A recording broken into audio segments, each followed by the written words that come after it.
Sold out Vaught Hemingway Stadium. They've striped the Vaught today. Alternating sections, fans wearing red and blue. Temperature in the mid-60s under mostly cloudy skies. We had a very rainy day here on the fringe of the remnants of the hurricane yesterday. But it's a grass field that's dry and ready to go. Kentucky won the toss and deferred, so Ole Miss will take the opening kickoff. Micah Davis is back deep. They are fired up here on the campus of Ole Miss. Off to a 4-0 start. Aiden LaRosse is the kickoff man. Kentucky 2-2 overall, 2 non-conference wins. They're 0-2 in conference against South Carolina and Georgia. Micah Davis got rocked as he crossed the 15-yard line. Blasted by Willie Rodriguez. A 15-yard return. And here's Molly McGrath. Well, Sean, Kentucky head coach Mark Stoops told us he found out just yesterday that their best corner, Maxwell Hairston, will not play in this game after re-aggravating a shoulder injury. Sean, back to you. We'll get more on that in a moment. Yes, Molly, we have a development. There was ruled a fumble on that play and recovered by Kentucky. Jackson Dart looking up to see a replay. He's in disbelief. There's the big hit by Rodriguez. The massive collision there, but it does look, as going to the ground, it appears as though Micah Davis still has control of the ball. Of course, every play is under review, and they're going to take a look at this one, but called a fumble on the field and immediate recovery by Kentucky. Jansen Dunn recovered the fumble. It's a Kentucky team that prides itself on physicality. And at least for now, the play is standing as called. Here's the referee, Wayne Winkler, and they are going to go to the replay official, David Allman. 5 seconds into the game. It was a massive collision. As Rodriguez running down at full speed, right shoulder right into the chin, and right there it looks like he's down, and the ball, to me, appears like it's still under firm control of Davis, the ball carrier. I would agree. Let's bring in our rules expert, longtime SEC referee Matt Austin. Matt, we're getting to you early, but I think this one's a little bit of a layup. It did look like he still had the ball when he hit the ground, did it not? Yes, Sean, it did. I agree with you and Greg. It does look like he still has the ball. What the replay official looks for is there separation from the ball in the hand before he hits the ground. In this case, I don't see it. I think it's going to be overturned to the runner being down.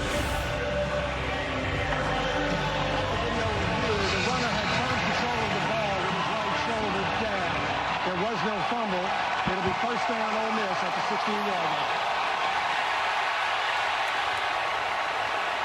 So Lane Kiffin pleased with that turn of events, and it will be Ole Miss ball. Molly, sorry to interrupt. Continue, please. Yeah, no problem, Sean. So Maxwell Hairston out for this game after re-aggravating a shoulder injury. He didn't make the trip to Oxford. All signs pointed to him playing earlier this week, so it's DJ Waller stepping in. True freshman Ryan Nichols will also rotate in, and Stoops said the biggest thing missing without Hairston is communication and leadership in the back end. Guys. He's one of the best in the conference. Brad White, the coordinator, said he's the kind of corner who can just lock down his side of the field. Jackson Dart checks it down to Henry Parrish, and he's out of bounds at the 24, a gain of 7. Parrish, their leading rusher, started his career at Ole Miss, transferred to Miami, and he's come back to Oxford. And Ole Miss is outstanding at starting fast. Play tempo, try to shock the opponent with how quickly they operate offensively.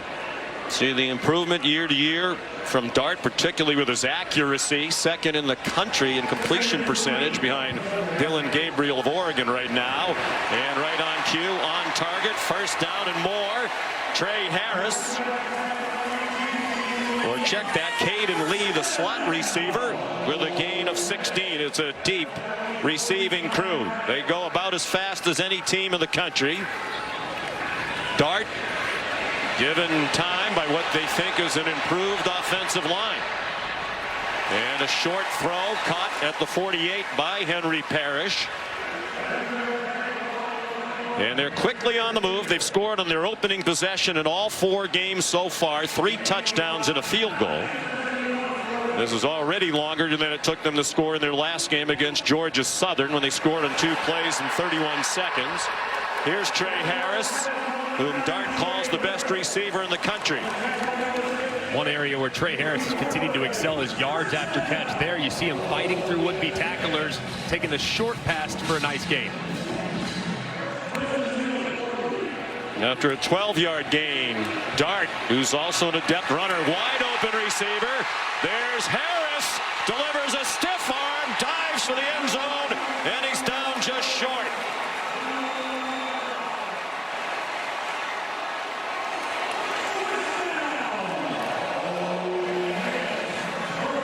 But already you can see some of the defenders, especially Keyshawn Silver, the nose, slow to get back into the play. He was offside as they snap the ball. There is a flag.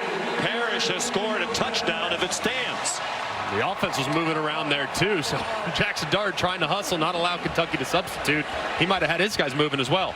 Offside defense. The right side of the offensive line was still standing up.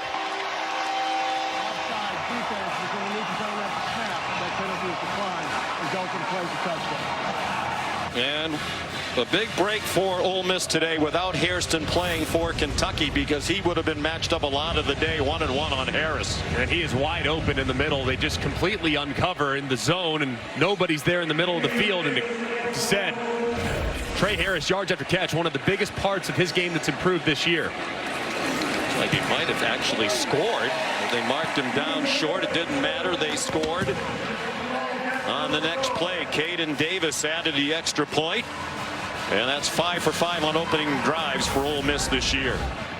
Jackson Dart did such a great job here avoiding the rush. There was an unblocked defender that had run through. He stepped up, avoided it, find Trey Harris right over the middle of the field. And with a lot of chaos there going on, no one really knew who was going to snap it. Offense did, defense was walking to the line of scrimmage. And Lane Kiffin tries to catch him off guard. They run it right in for a terrific start for this Ole Miss offense. Mark Stoops talking to officials about something. In his 12th year at Kentucky, longest tenured SEC coach. In fact, in the history of this league, which goes back to 1933, he's one of only 19 coaches ever who has coached at a school 12 years or more. Trying to beat a top 10 team on the road for just the 2nd time in his tenure. They did defeat Louisville at the end of last season, beat their in-state rival for the 5th straight year. So Caden Davis with a very strong leg kicks off. And Barryon Brown has no chance. That's sailed all the way out of the back of the end zone. So here comes Kentucky, led by Brock Vandegrift, the transfer from the University of Georgia. Grew up in Bogart, Georgia, short distance from Athens, small town. This is his first career road start. He backed up at Georgia for 3 years. Has been their starter this year in his first year at Kentucky, and you saw the numbers, 3 touchdown passes, but none since the opener against Southern Miss, a 31-0 win. He's 22 years old, good size, 6'3", 217, like Jackson Dart, who was in the same recruiting class. He can also run. He's on target to Dane Key for a gain across the 30, a pickup of 7. It's going to be huge for Brock Vandegrift in this offense, called by Bush Hampton, to be very methodical in this game. They're going to have to stay patient. They're going to have to be really good in the red zone, because field goals will not win this game against Ole Miss. And they have to be good on 3rd down by extending drives and giving that defense much needed rest against the tempo. Vandegrift keeps and carries for the 1st down. Jared Ivey made the tackle, part of an improved defensive front. The biggest improvement, according to Lane Kiffin, and a reason why the Rebels believe they are national championship contenders now, is improvement on both lines, offensive and defensive lines, bigger and stronger. and more talented. And also deeper, too. They always had one guy, maybe two, but now they believe they have 4 or 5 on both lines of scrimmage that can be impactful. Here comes an Ole Miss blitz. It's picked up. Vandegrift, plenty of time. A high throw and an incomplete pass. Off the hands of Dane Key. Coming off the best game of his career in their win last week against Ohio. And this would have been a heck of a catch, but it looked like he had Jamori Macklin, number 9, working across the field. I mean, he has the defender beat with a couple steps.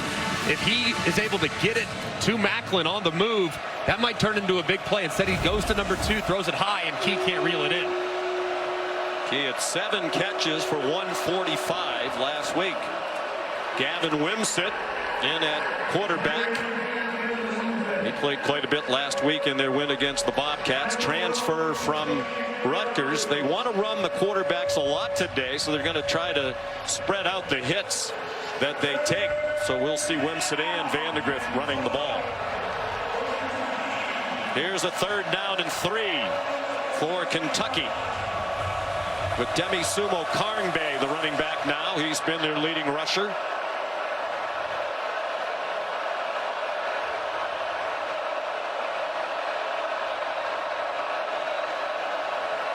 Four receivers, another blitz, and this catch in traffic by Key. And he fights across midfield for a Wildcats first down. Tackled by John Saunders Jr. after a gain of 8. It's a great job they get Key going against outside leverage on a little slant move. They pass off this stack. He gets to work against the defender. Saunders, who's outside, he breaks inside. It's well-timed throw by Vandegrift because the coverage is pretty decent. The strong Key reels it in for the conversion. Gavin Wimsatt back in at quarterback now. Fake the option look to Sumo Karngbe, and he picked up a couple. He was the starting quarterback last year at Rutgers, but Greg Schiano told him after spring practice he was not going to be the starter this year, so he jumped in the transfer portal late and returned to his home state of Kentucky. He's from Owensboro. The staff likes him too. They say he's a great runner, electric with the ball in his hands. He's a better thrower than you realize. Don't fall asleep when he's in the backfield. He might throw it over your head. He's big as well, 6'3", 227 pounds. Vandegrift scampers out of bounds, chased out by Trey Amos. One of many talented transfers on this Ole Miss team. He came over from Alabama. Has also played at Louisiana. They feel like Amos might be the most talented defender in the back 7, which is saying a lot. There's a lot of really good players, but they think he's just starting to scratch the surface of his potential. And here, 3rd down, 6 plus territory. Strong possibility. It's 4 down territory here for Kentucky. Got to be aggressive against Ole Miss. They know Ole Miss is going to score, so they said they would try to be aggressive, take some chances when appropriate. Vandegrift very close to the first down. Chopped down by Jaden Kennedy. They're going to mark him about 1.5 feet short. And a decision for Mark Stoops. 4th down hasn't been kind to them. Since the beginning of last year, the worst percentage in FBS football. They line up quickly.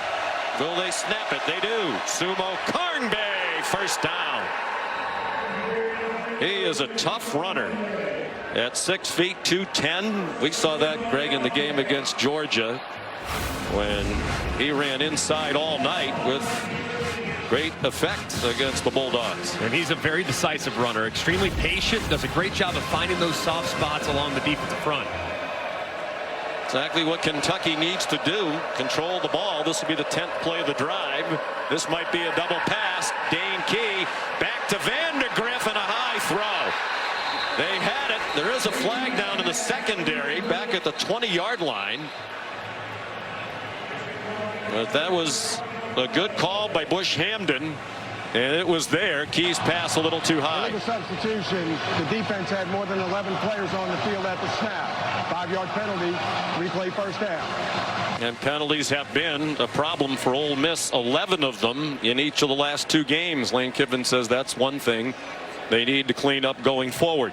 And in particular on defense, too. I mean, they've had a couple turnovers wiped out as a result of penalties defensively, and they've also allowed drives to extend. So Lane's made it a huge priority, and hopefully the defense will respond to the challenge. First down and 5. Another design run for Vandegrift out of the gun, a quarterback run, and a good one. Down to the 22. An 11-yard gain for Vandegrift. This has been a pretty nice answer here so far for Kentucky, but this is the part of the field where they've struggled so far this year. They have not been a great team in the red zone, scoring only 7 touchdowns on 13 drives, so have to be efficient as the field starts to condense. You can do that by running the football. They have not scored a touchdown in either of their 2 SEC games. They lost both at home, 31-6 to South Carolina and 13-12 against Georgia. Then ranked number 1 in the country. Wimsatt back in. Gavin Wimsatt breaking tackles. He has another first down to the 11-yard line. Sontaran Perkins made the stop, a gain of 11. And this is a good job off quarterback counter. Wimsatt sees it, reads it, and it's good flow over the top from right to left. Ole Miss, Wimsatt sees it, cuts it back, and finds some open space. Wimsatt's been a nice rhythm running the football so far. And in the huddle, both quarterbacks here, Wimsatt and Vandegrift. It'll be Wimsatt taking the snap, at least we think.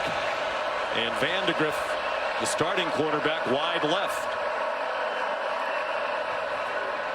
Wimsatt follows Sumo Karngbae, and he got blasted by Walter Nolan, the transfer from Texas A&M. A big reason why they think they're improved to the defensive line. This is a big-time play here by Walter Nolan. I mean, he starts on the left side of this offensive line and works his way all the way across to make the play. I mean, look at how many white jerseys he has to get through. He does, and makes the play at the line of scrimmage. But just what Kentucky was hoping for. A time-consuming drive, more than 6 minutes now. 13th play. Vandegrift given time again. Sends it out wide for Barryon Brown. And he runs out of bounds inside the 10. Short gain. They got 2.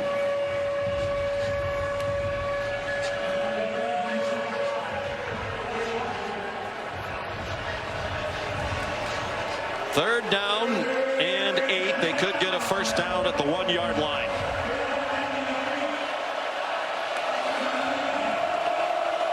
They line up in the pistol, and now they send Sumo Karngbae to the left. 4 receivers bunched over there. And one up top. They try for the single coverage. A lot of hand fighting and an incomplete pass intended for Dane Key with Trey Amos in coverage. And Mark Stoops wanted a flag. He's way down at the 16-yard line hollering at the officials. Yeah, and they see the one-on-one. They shift to quads to the left. Pretty easy. You know exactly where the quarterback's going to go for it. Amos turns around initially, but I can understand the frustration there from Mark Stoops. It never looked like he really tried to make a play on the ball. He was really playing the receiver more so than the ball. So that one's right there. I really think that could have been a penalty. Well, he had a handful of jersey for a long time. Here's Alex Rayner. He's now made 13 in a row, extending his Kentucky consecutive field goal record. That one good from 27. A 15-play drive for the Cats. Alex Rayner continues to fill up the nets. Kentucky, as you said, Greg, needs touchdowns, not field goals in this game. But the good part of that for them, they used up more than half of the quarter. The drive was 7 minutes and 38 seconds. The quarterbacks rushed for 42 yards. Each carried 4 times. Vandegrift 22 yards rushing and Wimsatt 20. A wrinkle that worked very well. Ulysses Bennett is the deep man now for the kickoff from Aiden LaRosse. And it's a touchback. Lots of football fans around the country getting to know Jackson Dart. He was the Gatorade High School National Player of the Year at Corner Canyon in Utah in 2020. Threw for just under 5,000 yards. Started his college career at USC. 1 year there, mostly the backup to Keaton Slovis. Started 3. They had coaching changes there. He transferred to Ole Miss and has been a 3-year starter. 7-5 the first year, led them to a school record 11 wins last year, and they're 4-0 this year. Under duress immediately, and he dives forward for a 2-yard gain. Deion Walker applying the pressure there, but Jackson Dart just so much more comfortable in this offense. And Lane Kiffin said he's really improved as a thrower. He's one of the hardest workers on the team, definitely the leader, helps in recruiting, helps in all aspects of making this team better. Henry Parrish driven back by that salty Kentucky defense. That stopped by Jamon Dumas-Johnson, the transfer from Georgia. 2 more for Ole Miss. Henry Parrish Jr. remains the running back. He has flexed out to the top of your screen. 5 receivers spread the field for Dart. And he's going to go down back inside the 25. Octavius Oxendine, the senior from Radcliffe, Kentucky, with a 5-yard sack. And a great job twisting here along the defensive line. You see big number 0, Deion Walker, come out and pick Micah Pettis. And Oxendine slips right underneath inside of Bulow to drop Dart for the sack. Just a terrific drive there. That's only the second 3-and-out for Ole Miss all year. They had scored on 36 of 53 drives after their opening score today. Flag down on the punt. Just the 4th punt of the year, the 5th rather, by Fraser Mazin. Flag down on the catch as well. Signaled for a fair catch. The ball is dead where caught. By Jamori Macklin. There is a flag back at the line of scrimmage as well.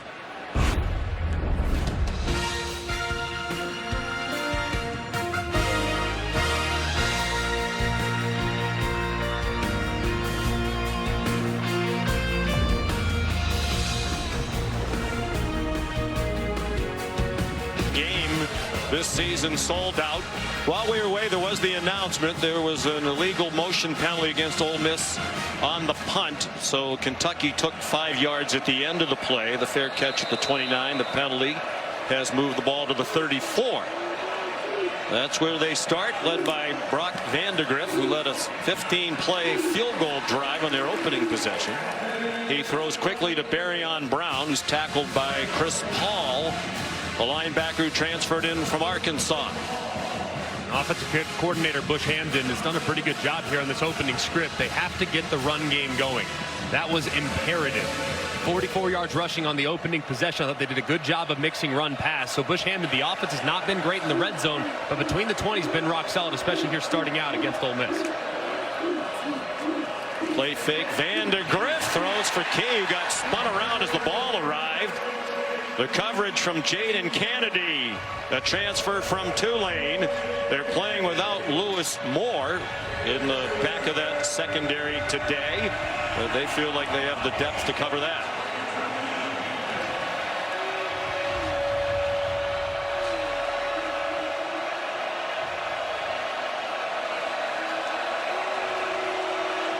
Third down and 8.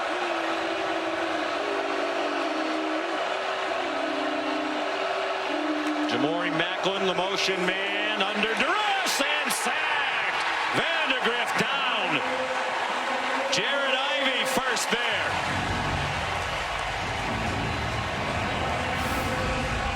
And internal pressure right here allows for one-on-one with Ivey against Caddis, who has struggled so far this year in protection. He just completely whiffs as he goes right around on the swim move, forces Vandegrift up where there are awaiting Ole Miss defenders, and that's a big stand from Ole Miss's defense after the 3-and-out by Jackson Dart and company.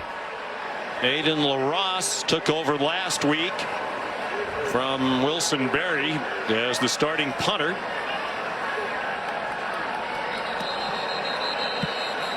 And a flag before the snap. LaRosse punted only 1 time last week. Offside. Defense number 32 made contact with an offensive player. 5-yard penalty. Still 4th down.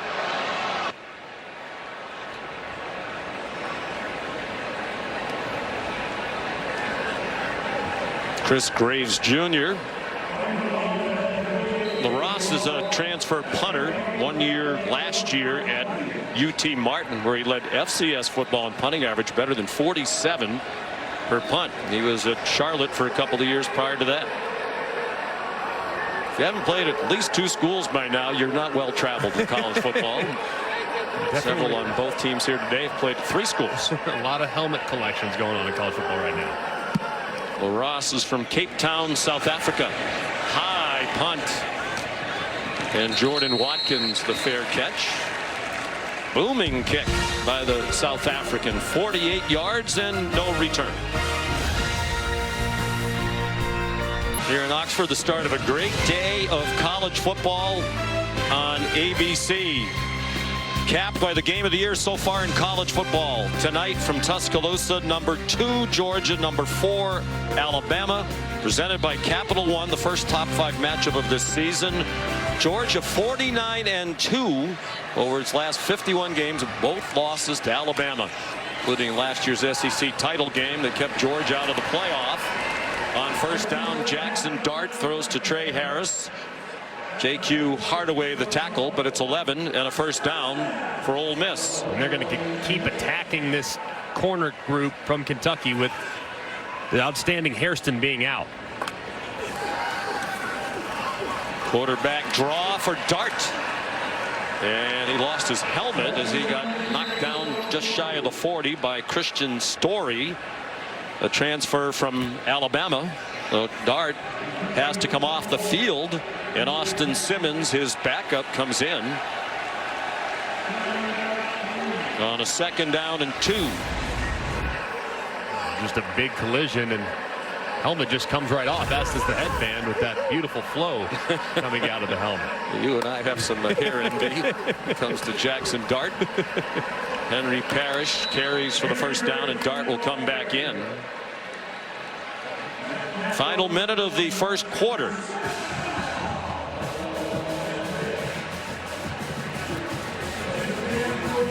Dart, 21 years old, 6'2", 225, making his 30th career start at Ole Miss. They've won their last 7, dating back to last year. Play fake. Here comes the rush. Dart throws it away. Chased by Trayvon Ripka, who the coaches have singled out for excellent play through the first 4. There is a flag down.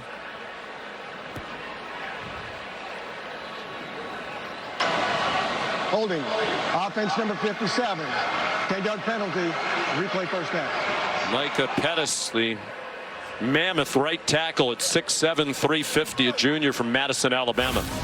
A big collision here along the right side of the offensive line as the defensive linemen all run up inside. They try to get a little twist, and he falls down, tries to save life. He grabs it right there. He grabs the right foot as the defender's trying to get outside, and a good call by the official. This defensive line for Kentucky's given this Ole Miss offensive line some problems here early. Dart, play action pass, going deep for Harris. He had a step in double coverage, but it was a little bit too long. Jordan Lovett and J.Q. Hardaway keeping their eyes on Harris, who came into today 2nd in the nation in receiving yards and average receiving yards per game at 157. Just a couple of yards per game shy of Nick Nash of San Jose State. Harris off an 11-catch, 225-yard, 2-touchdown game against Georgia Southern. Dart pressured again on the run, hoping for a block from his tight end Caden Prieskorn. And he's out of bounds at the 41, a 13-yard gain, but still well shy of the yard to gain. They need to get to the Kentucky 47. That's the end of the first quarter. Ole Miss leading Kentucky 7-3. Our presentation of college football on ABC will return after this message and word from our ABC stations. It's between us and them. It's a personal problem for us. Okay, that's fair. How do you think your defensive front is handling this tempo? The defensive front is playing pretty good when we're set, when we have some urgency. We had some times to finish them, and we have to do that. But they've been disruptive. Great. Thanks, Coach. Thank you. 7-3 Ole Miss as we go to the second quarter. Sean McDonough, Greg McElroy, Molly McGrath, Matt Jones in at running back. The Rebels with 3rd down and 7 just across their own 45. A blitz from Kentucky, and down goes Dart. They have brought consistent pressure, and it's Dion Walker. Lane Kiffin, Greg, yesterday marveled, there's Brad White, the defense coordinator, about what a terrific pass rusher Walker is for his size. And this is great. I mean, they get all the offensive linemen on islands. They blitz D'Eriq up the middle to try to occupy the running back, and Walker is just waiting for Dart to escape. He locates him quickly and drops him for a big 3rd down stop. He is 6'8", 340. Told us some of his good footwork comes from being a basketball player in high school at Cass Tech in Detroit. Good punt by Fraser Mazin, the Australian. It bounced out of bounds at the 9-yard line, a 50-yard boot. Here's Molly. Sean, you talked about Dion Walker's love for basketball. He ran late for a phone call with us a couple weeks ago because he was playing basketball. He uses it as a source of conditioning, tries to play whenever he can, and he credits it for his quickness and footwork, especially when he hit a big growth spurt in high school. He was 6 foot his junior year, grew 5 to 6 inches that season alone, was playing basketball for his high school team, said that kept him agile and quick despite his growing frame, and that was his first love. He said he will continue to play in his free time because it keeps him in shape and light on his feet, guys. And Mel Kiper has him projected as a first-round pick. Gavin Wimsatt takes the first snap of this possession and fought hard to get a yard. J.J. Pegues made the stop. Speaking of big men, 325 in the middle of that defensive front. You'll also see him on offense in short yardage situations. And speaking of big guys that are light on their feet, when you have a guy that's a short yardage specialist, tight end, and defensive end, and defensive tackle, that's called a versatile player, Sean. It's going to be all over the place for the Rebs. Vandegrift back in at quarterback. He sent Sumo Karngbe in motion. Another designed run for the QB. And he got knocked down by Chris Paul, nicknamed Pooh, who's immediately become a team leader on this defense. Coach Pete Golding, the coordinator, raving about him yesterday. Yeah, a lot of athleticism, a lot of great instinct. Showed up this spring. It's a little bit slow getting comfortable in this new scheme, but since really the last 2 weeks, really started to come on and starting to play his best football. Off a 10-tackle game against Georgia Southern. After a terrific opening drive, the last 2 have been a little stagnant, and that pass is incomplete, but a flag thrown. Intended for Jamori Macklin, and Jaden Kennedy had a hold of him. And the penalty problems continuing for Ole Miss. Pass interference, defense number 28. Automatic first down at the spot and foul. They had 11 penalties last week against Georgia Southern, and 8 of them were on the defense. This is the first pass interference they've called, but they've probably gotten away with a couple others. One in the end zone. And it looked like that time felt like Kennedy kind of wrapped that right arm around prior to arriving, and that you see the shoulders turn, you see the reaction from the receiver, and that's what results in the flag. 5th penalty today. Lane Kiffin says we're going to be penalized. We're aggressive. It's the stupid penalties we need to get rid of. Demi Sumo Karngbe off the option, chased out of bounds by Isaiah Hamilton. But that's 14 more on the run for Kentucky out to their own 31. Creating explosive run plays has been a huge priority for this Kentucky group. They attack the end man on the line of scrimmage, get him to commit. That's Uman Mielen. And you have Sumo Karngbe out to the edge with a lot of open space. They have to continue to create big plays in the run game. Gavin Wimsatt back in the shotgun now. He gets pinballed around. After a gain of 2, he's knocked to the grass. Tyree Coleman made the tackle, part of a 3 linebacker rotation. They typically play with just 2 linebackers on the field at a time. I feel like that linebacker core is one of the biggest differences in their defense. They have 2 erasers, but also 2 guys that can really communicate well in Daughtery and Paul. Coleman just making the rich richer. Jamarion Wilcox trying to get outside, and he reached the 35 before he got driven back by Kennedy. They think eventually Wilcox will be a consistent home run threat. He's really the only running back in their stable right now who can take it a long way. And a really good job, too, on the exterior by this defensive secondary. Isaiah Hamilton, the corner, great job leveraging the football there by Kennedy, and Hamilton comes up and makes the stop. 3rd down and 6. Early in the second quarter.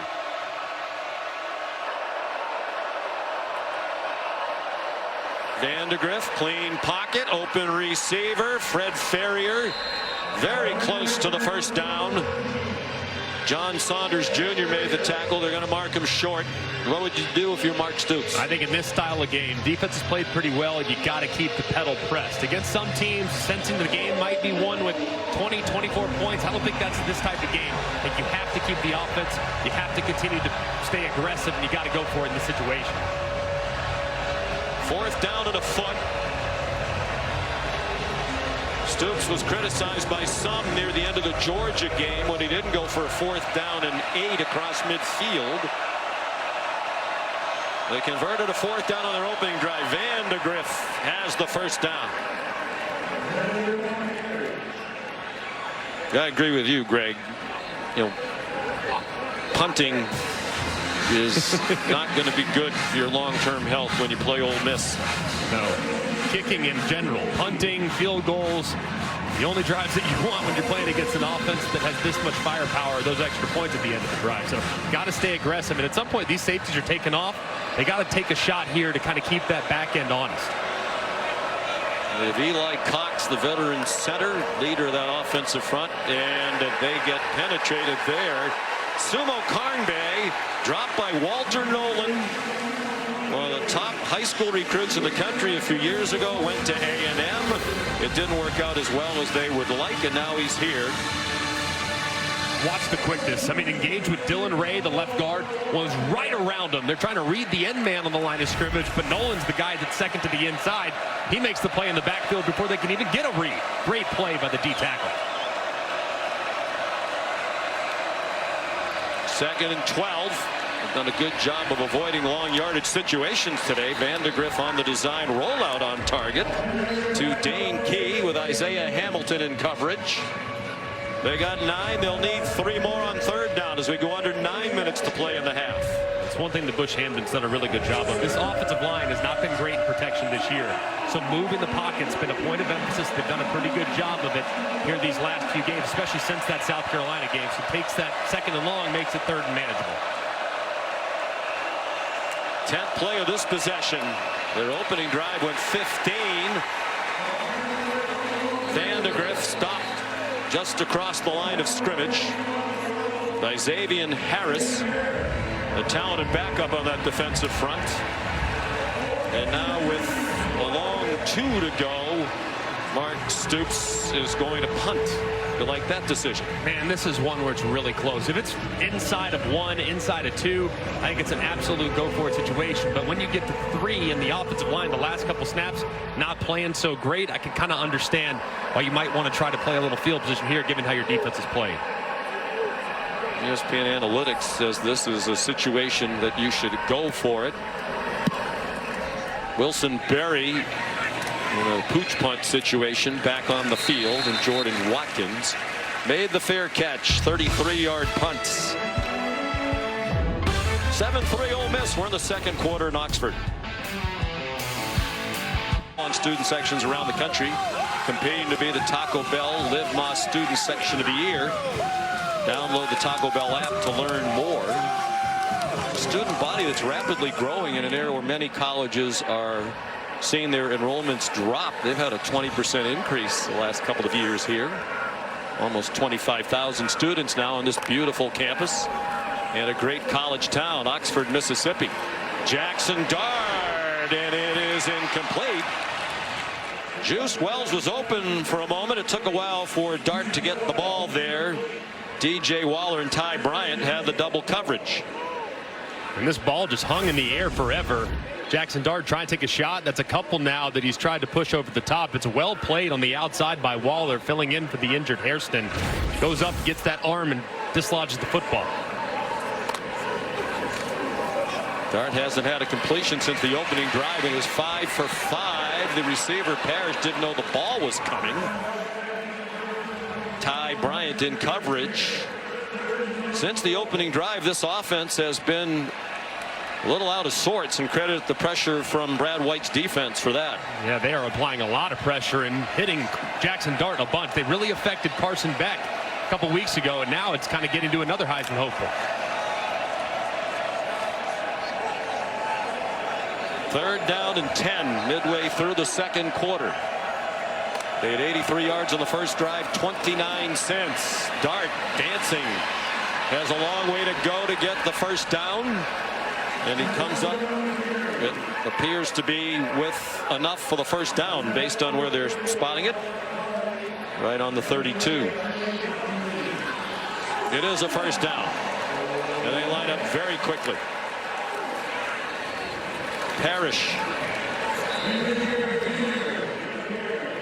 Short gain, Tyrese Febrey, the tackler. Let's look at the previous play from the ESPN Pylon Cam, brought to you by Progressive. That right arm of Jackson Dart does look like it's just a hair short, so a wise decision there by Lane Kiffin and Charlie Weiss Jr., the offensive coordinator, getting up and snapping it before they looked at it.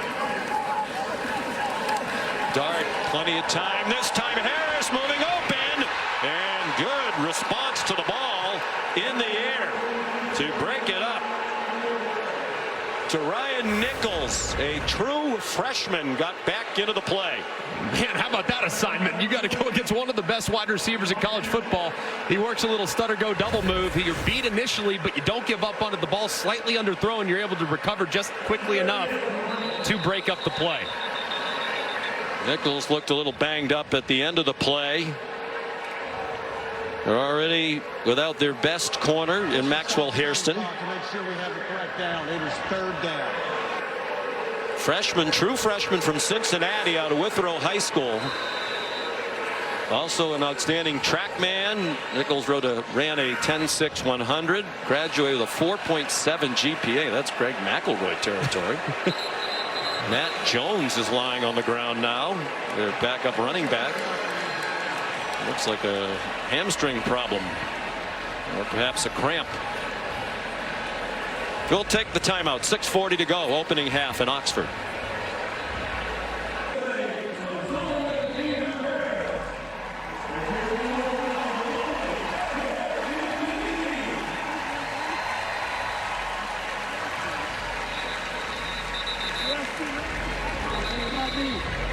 All right, Kevin, thank you. We're back. Matt Jones fortunately survived to walk off the field. Just a blatant fake injury, which we'll show you when we have a moment. Third down and 8. Henry Parrish Jr. back in at running back. Jackson Dart completed his first 6. He's 0 for 4 since. He's been under duress regularly. This time, given time, short throw to Trey Harris. He's well short of the first down. So let's go back to what happened just before the timeout. Dart gestures at Jones as if to say, hey, they want you to go down, and he goes down. Let's bring in Matt Austin. Matt, is that legal? Well, there's actually nothing in the rule book that says you cannot do that. There is very strong wording about the being unethical to fake an injury at any time during the game. So I know the rules makers have talked about it several times, but as of right now, there's nothing in the book you can do about it. Well, they ought to put something in the book when it's that egregious. Steven Souls Jr. limping off for Kentucky. Very talented freshman. They're excited about. I watched the tape, I know you did too, of Ole Miss's game against Wake Forest. It got to be ridiculous, because usually on the defense. Right. It's usually to stop the momentum of the offense. I can't say I see it very often from the offensive team that's usually on the attack. Fraser Mazin, who had punted only 4 times total in the first 4 games of the season, punting for the 3rd time today, and a fair catch made by Jamori Macklin. Here's Molly McGrath. Well, Sean, Kentucky corner Ryan Nichols went back to the locker room to be evaluated for a shoulder injury. He's done a great job covering Trey Harris in Max Hairston's absence, and I'm told he is questionable to return, guys. Just kind of lands awkwardly there, and that was a heck of a play by a true freshman. I mean, you're on an island, a double move against one of the best receivers in the country, and you somehow are able to recover and make a play, so hopefully he can return. The Dr. Pepper Championship Drive Game of the Week from Oxford, Mississippi, number 6 Ole Miss.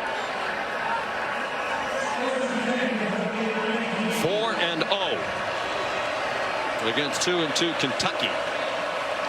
This is similar to the game played between these two teams here 2 years ago. A 3-point win by Ole Miss in a low-scoring game. Demi Sumo Karngbae across the 25-yard line. That one 2 years ago was a 22-19 Ole Miss victory. Got to feel great if you're Kentucky too. You weathered the early storm, gave up that initial touchdown, but now you've settled in on both sides of the ball, and you're really dominating time of possession 2-1. There are those numbers. Have to get yardage on first down. They did.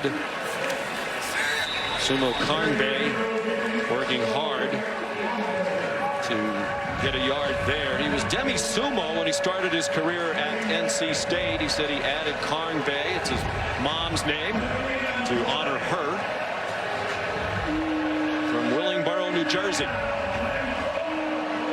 near Philadelphia. They're 1 out of 6 on third down. They have converted a couple of fourth downs. 5 minutes to go in the half. Van de Graaff fights for the first down. Design quarterback run against the 4-man rush. Good for 6.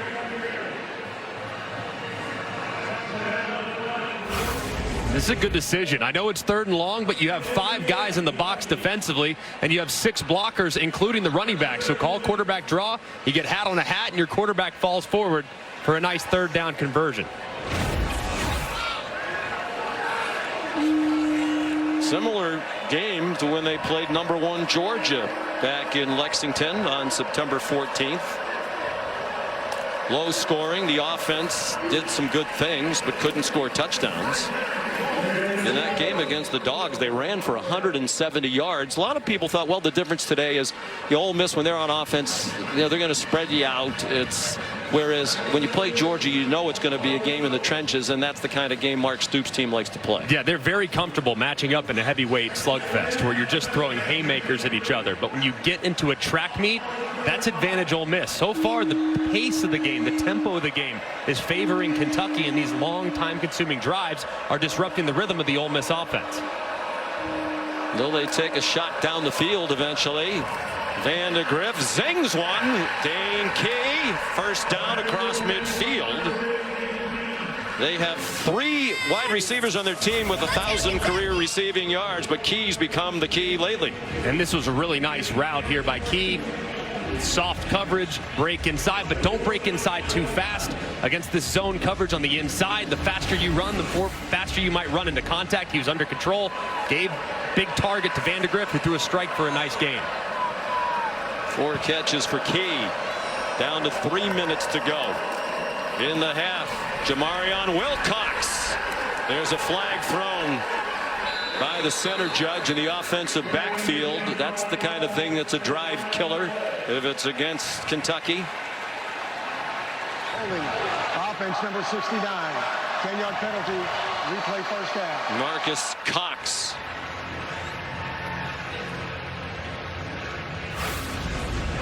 If he's engaged on the left side, you're going to see the defensive tackle slide out, and he grabs him. And as Wilcox starts to break to the outside, Nolan's jersey gets grabbed, and it was an easy call by the center judge, who was all over it.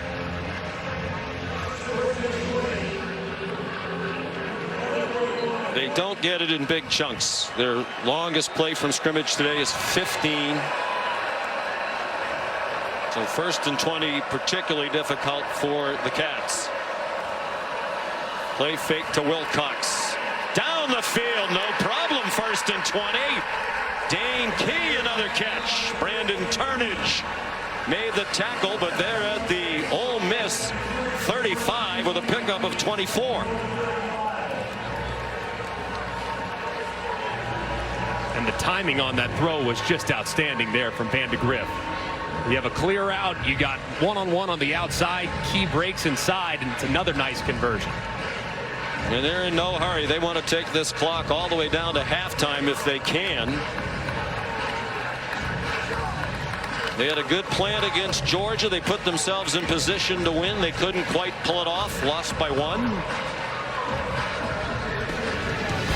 This plan has kept them close to the high-flying Rebels. We're at the 2 minutes versus Detroit. Some of the 3-0 Seahawks under Mike McDonald. Gavin Wimsatt stopped, and Lane Kiffin getting a little itchy. He does not like being over there for this long without having the ball, and he wants his offense to get another possession in this half. 1:53 to go, first half. Low-scoring game here in Oxford. Lane Kiffin's team on defense most of this half. He just used the timeout while on defense, trying to get that offense the ball back. 1:55 to go in the first half. Ole Miss leading 7-3. Coach Kiffin going for his 100th career win today in his 13th season as a head coach. His 5th here at Ole Miss. 2nd down and 10. The 8th play of this drive for Kentucky. They're at the Rebel 35. Brock Vandegrift over the middle, trying to get it to the tight end Josh Caddis, and it was broken up by Jaden Kennedy. Offensive line struggled early in the year for Kentucky, particularly against South Carolina. They've been impressive today. Yeah, coming into today, I mean, Brock Vandegrift was under pressure on just about half of his dropbacks, but so far that was his 15th dropback, only 2 pressures from what we thought was a much improved Ole Miss defensive line.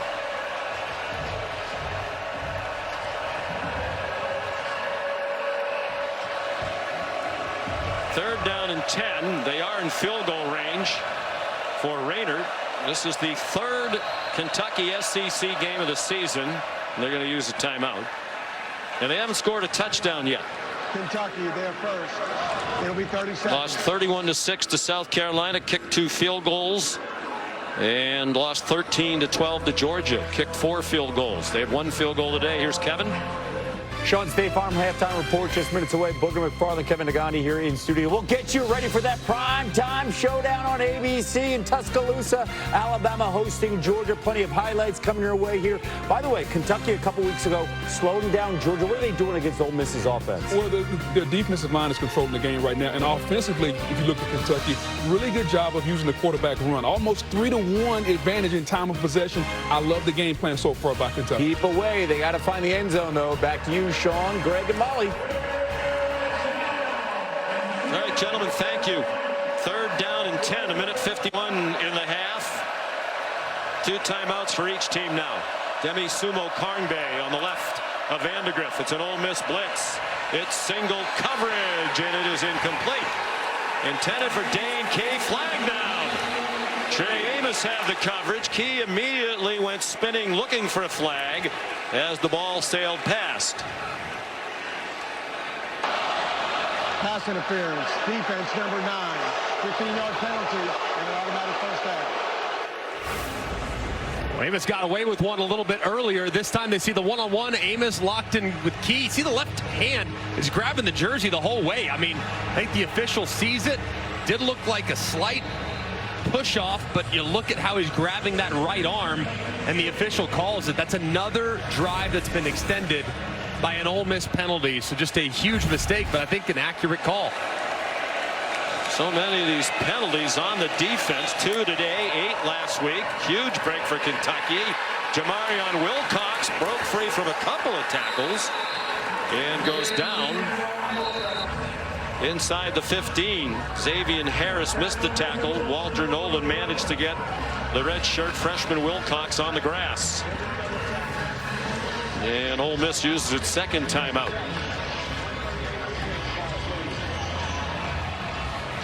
Gives us a chance to look at today's college football rankings. Brought to you by Prudential, Texas, taking on Mississippi State in Austin. Of course, the big game tonight is Georgia at Alabama. You're going to hop in the car, make the drive back to Tuscaloosa to watch your alma mater. Who do you like in that one? I think it's going to be an incredible game. And the one thing I love about that matchup is it's never really that much. Well, this group has one significant advantage over They match up so well against each other. They're really kind of built to beat each other.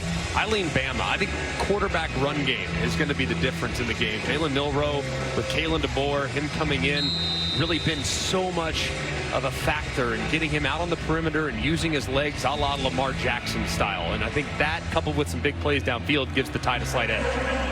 Milroe runs like you do. Put it this way, perimeter run game would not have been a strength.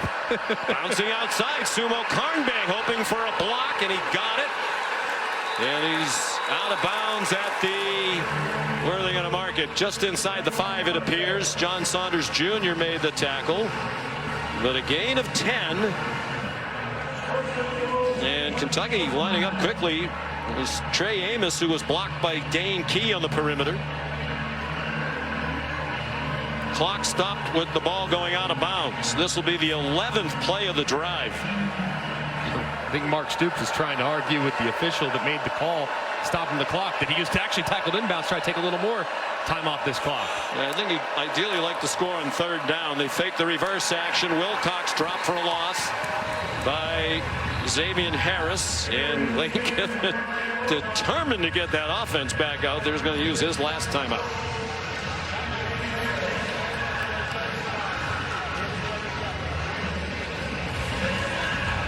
This is a heck of a play a moment ago by Xavier Harris, who just continues to show up. Watch this strong arm working against the right guard, Jalen Farmer.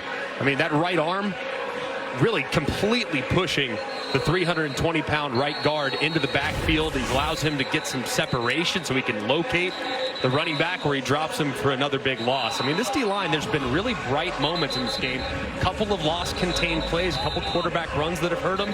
The D-line has played okay. They just got to increase the pressure that they can apply to Vandegrift in the second half.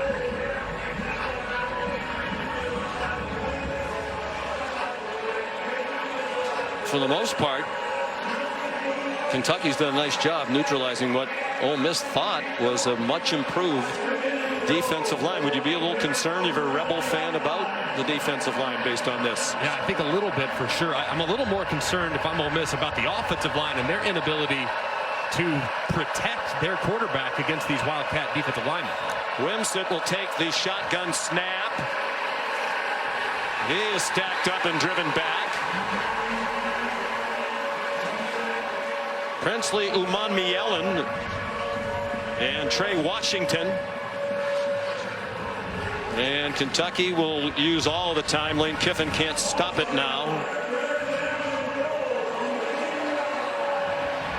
And Greg, this feels like it needs to be a touchdown if you're Kentucky, and it's going to be hard for them to do from the 10.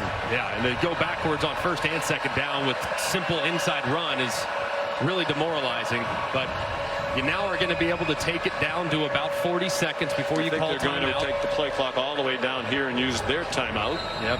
And that'll give him a chance to kind of think about for a little bit more time what the best play is in this situation. But I agree with you. I mean, drive has to absolutely end in points, so don't throw it into traffic. But, man, it's going to feel like a huge win for Ole Miss's defense if they can go to the half, having just less than 8 minutes of time of possession here in the first half, still with the lead. Well, they have to find a way to get off the field. Pete Golding is the defensive coordinator.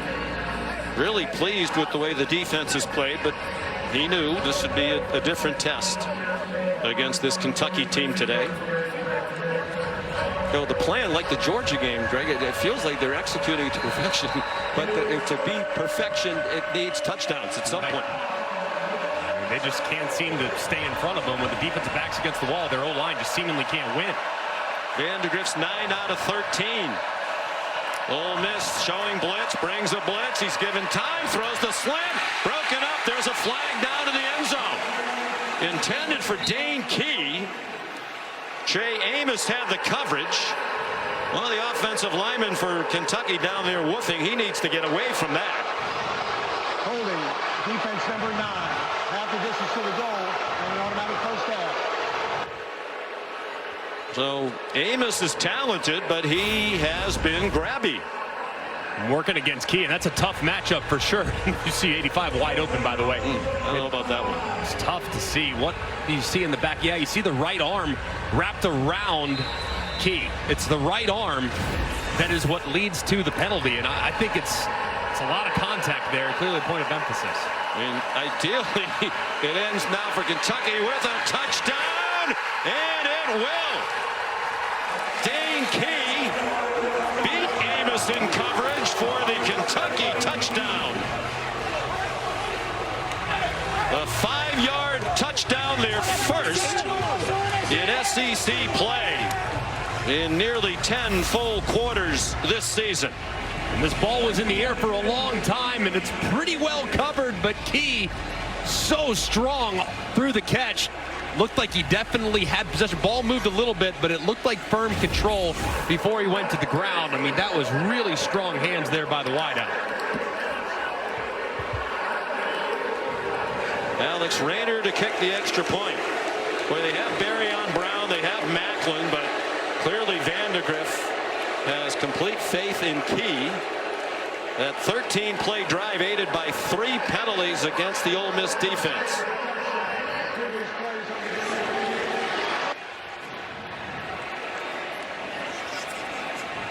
Well, I guess to your point, they want to make sure he completed the catch. Let's bring in Matt Austin. Matt, did you think it was a catch, or do you understand why they were looking at the replay? Well, I certainly do. The first determination is this an upright receiver, or is he going to the ground to make the catch? That's going to be key, because if he's going to the ground, then he's got to survive the ground all the way through. Plus, he takes a couple steps as he's staggering. So you've got firm control you're looking at. You've got a body part down. He's got those 2. Does he have the ball long enough? He takes 2, maybe 3 steps. He's staggering along. In my opinion, he's got the ball long enough to be. He's taken out about a week ago. His hand started to swell. He was having a hard time gripping the ball. So not this week for Trainum, but soon they hope. Well, how do you play it now if you're Ole Miss? No timeouts. Starting from your own 25. The explosiveness all over the place, at least usually, not so much today. Yeah, I mean, if I'm Lane Kiffin, it's gas pedal pressed. I mean, I think that with 27 seconds, you got to be mindful of clock situations, know where the sideline is, have to get first downs because you have no timeouts. But I would absolutely try to steal some points. Really trust your quarterback here, Jackson Dart, to make great decisions, because the only thing that absolutely crushes you here is a turnover that leads to Kentucky points. They've had the ball for fewer than 8 minutes. Delay of game. Wow. Offense. 5-yard penalty. Still first down. Well, for as high flying and historic as the first 4 games were, this has been exactly the opposite for Ole Miss. Looked like it was going to be a continuation with the way it started on their opening drive.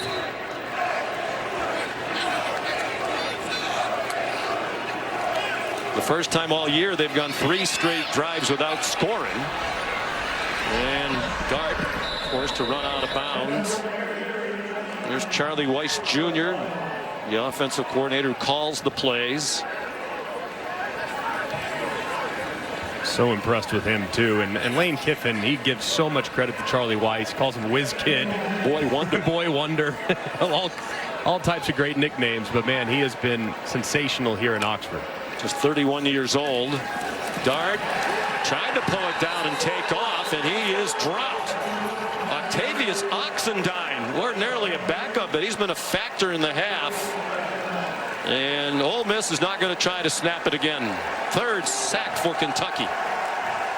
They got a lot of things to clean up in the second half, but it starts with the offensive line. I mean, Kentucky's D-line, they've dominated that first 30 minutes.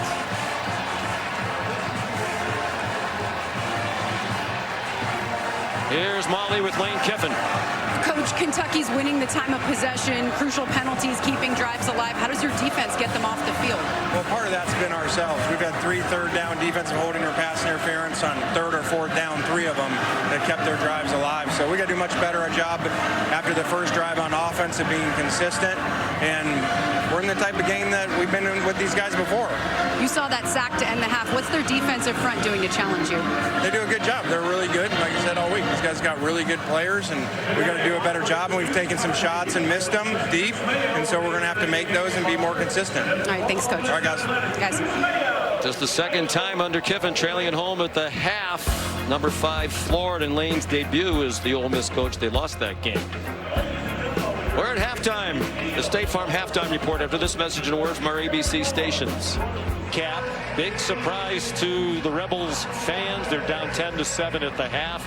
A team that had put up 600 yards plus of offense in each of the first 4 games. Held to 129 in that first half and barely on the field. Great plan by Kentucky. Yeah, excellent plan. And I mean, their offense, while it hasn't necessarily been crazy productive itself, the keep away and the extending of drives by way of Ole Miss penalties been significant. But I think offensively for Ole Miss, man, they haven't blocked them. I mean, the defensive line of Kentucky has been extremely disruptive. They've forced Jackson Dart out of the pocket, have stopped the run when they've had the opportunity. So it's been very tough sledding for the Rebels here in the first 30 minutes. Here's Molly McGrath. Well, at the half, Kentucky head coach Mark Stoops was most pleased with their defensive front. He said they're playing really disruptive, very aggressive, and we're changing things up on them, making the right kinds of adjustments to keep them guessing. But he stressed the importance of controlling this game and continuing to control it on offense. He said, I know it's going to be hard to control the time of possession. They're going to make adjustments, but we have to continue to attack, be aggressive with our play calling, and he needs his receivers to win some more of those one-on-ones on the outside. So an overall aggressive attack from Kentucky in this second half. Caden Davis's kickoff for Ole Miss, a touchback. So here's Brock Vandegrift operating with a 10-7 lead. And it comes out with a play-action pass. Again, plenty of time and a very short completion to Jamori Macklin, tackled immediately by Trey Washington. A gain of 2 for the transfer from North Texas, where he spent the last 2 years after 2 at Missouri. One thing that Ole Miss also needs to do here in the second half is just continue to ramp up the pressure. They really weren't able to disrupt the rhythm of the passing game at all. Their great pass rushers really didn't have many opportunities, so they got to increase that and put a little more pressure on Vandegrift. Demi Sumo Karngbe runs across the 30. It'll be 3rd down and 4. Walter Nolan made the tackle. 2 most featured ball carriers in that first half were the quarterbacks, Vandegrift and Wimsatt. Vandegrift carried 9 times, Wimsatt 8. And that rush for Sumo Karngbe, his 7th. Wimsatt on the sideline on this 3rd down. And a long 4. The sellout crowd trying to get engaged. Vandegrift 11 out of 15 passing for 86.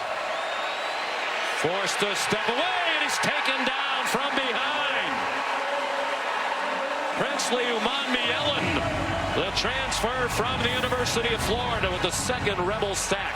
And he just works right around the right tackle, Gerald Mincy. Very few pressures on Vandegrift there in the first half. This time Umanmielen works around it, gets underneath, and drops Vandegrift as he tries to break contain. That's a great start for the Ole Miss defense. They were teammates at the University of Florida. Mincy, the Kentucky right tackle, and Umanmielen, the defensive end for Ole Miss. Aiden LaRosse to punt. Punted just once in the first half. Short one, and a fair catch made by Jordan Watkins. 38-yard punt.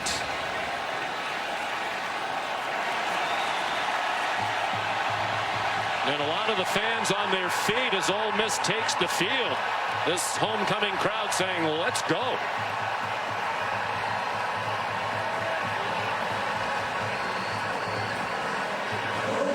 They had 83 yards on the first drive. Had just 46 the rest of the half. They ran 23 plays, the fewest in a first half ever under Lane Kiffin here at Ole Miss. And a rough start as Trayvon Ribka deflected the pass, and it falls incomplete off the hands of Juice Wells. And a big story too has been the corner play of Kentucky. Without Maxwell Hairston, their all-conference performer, and the guys in there in his absence have really stepped up. They do play some zone, a lot of zone. Breaking a tackle, Parrish, and he rumbles across the 50-yard line with an Ole Miss first down. That's 11 on the ground for the senior from Goulds, Florida.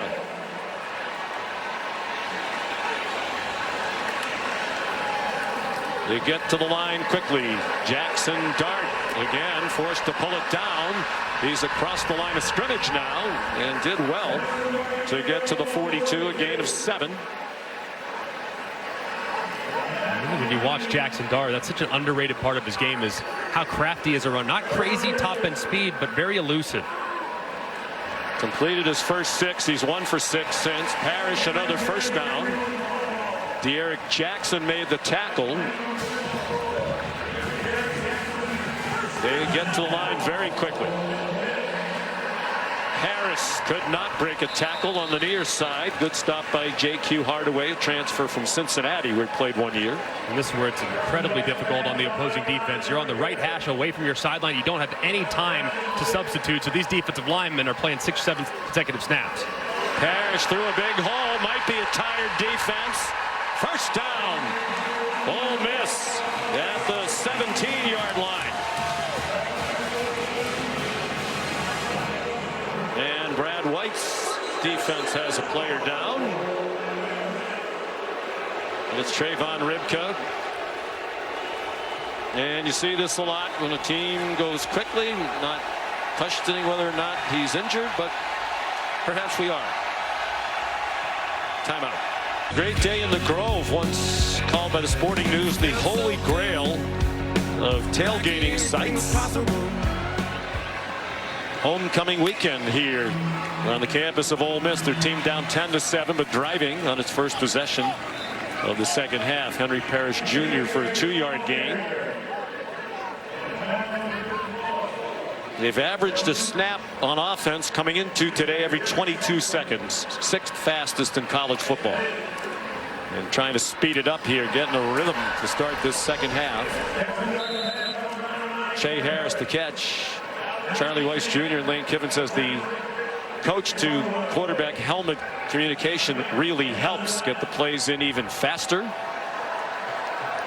And they can talk to Dart just about up to the snap because the clock goes to 15 before they shut the mic off, and they almost never get under 15 on the play clock. Dart dropped by Jamon Dumas-Johnson. A big third down stop, and Ole Miss is going to send the field goal team out. And this is a great job by Dumas-Johnson and number 14, Ty Bryant. Eyes in the backfield the whole way, anticipating quarterback draw. The second Jackson Dart moves to the outside, they converge. Just an outstanding call there by Brad White, and a great play by his defenders. Caden Davis, the chip shot. Charlie Pollock, the holder. Davis is 6 out of 7 this year in field goals. Good from 31. And it's a 10-10 tie. You're watching ESPN College Football on ABC, presented by Tums Gummy Bites. Molly won't be happy to see that Boston College score down at home to Western Kentucky without Thomas Castellanos, their outstanding quarterback. Caden Davis, very likely a touchback. 84% of his kickoffs touchback since he's been at Ole Miss. Time for Built for Success, presented by Ram Trucks. It's been a really good plan so far from Bush Hamden. Moving the pocket for Brock Vandegrift, neutralizing the pass rush, finding some one-on-ones, accurate throw from his quarterback. Also utilizing quarterback run on 3rd and 3. They have 5 guys in the box. You have 6 blockers, quarterback run, nice conversion. Mixing a little play action when you get down low in the red zone. Nice block by Demisumo Karngbae. Your strongest wide receiver in a one-on-one work in the back line of the end zone, and an accurate throw Vandegrift. It's been a really nice plan so far. Now it's just about creating some explosive plays and tying the run together. Play action pass, Vandegrift to Dane Key in stride. And he's out of bounds at the 46-yard line. Nice play to start the drive for 21 yards. Called by Bush Hamdan, first-year offensive coordinator. Really like that design, too. They have one guy in the flat, which Ole Miss grabbed it immediately, and you had the trail guy in Key, who had plenty of space. Hamdan was the OC last year at Boise State, his alma mater. He's 38 years old. Fifth different offensive coordinator in 5 years for Kentucky. Jamarion Wilcox. Tough run. He delivered a hit at the end of the run as he collided with T.J. Daugherty and John Saunders. And a great job by the left side of the offensive line here, in particular the left guard, number 73, Dylan Ray, who pancakes Walter Nolan trying to work to the outside, drops him, and it's a nice cutback by Wilcox, who's just so quick through the hole. Dylan Ray playing left guard today. They were hoping to get Jagger Burton back, who's been their starter the last couple of years. He's been out the last couple of weeks. Wilcox just inside the 35 for a gain of 2. Wilcox, too, is a guy that they're going to continue to give more to. Demi Sumo-Karngbe is excellent, but he's not the home run hitter. Coming into the day, Jamarion Wilcox had just 19 carries, and 5 of those carries went for 10-plus yards. So he's got that home run hitting potential, so you can expect the young player to continue to get more and more as the season progresses. Their long run for the entire season is 24 yards. They just don't have a home run hitter. They are hoping Wilcox will become that. Sumo-Karngbe back in, fakes everywhere. That took too long, and Vandegrift is dumped. Jared Ivey, the 3rd sack of the day for Ole Miss, and a big one.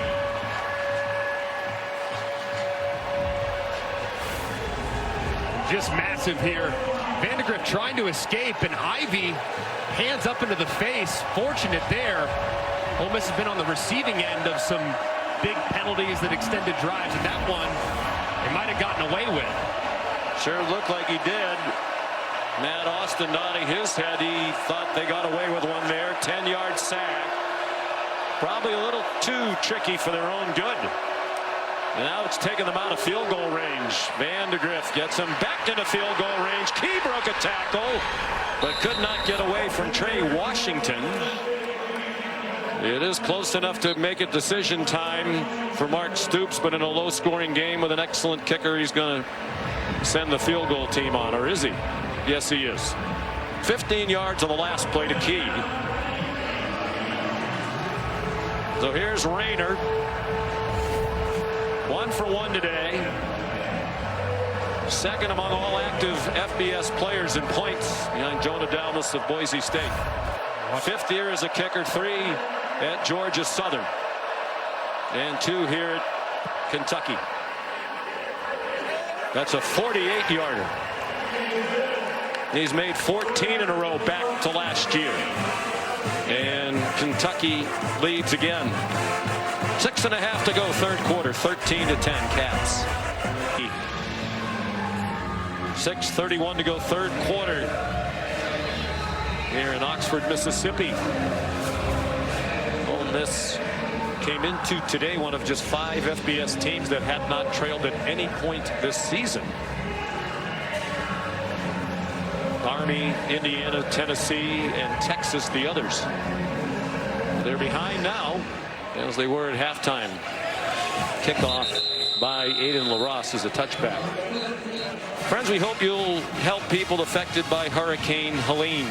Donate at redcross.org/ESPN to help the Red Cross respond and help people recover. Another massive and extremely powerful hurricane.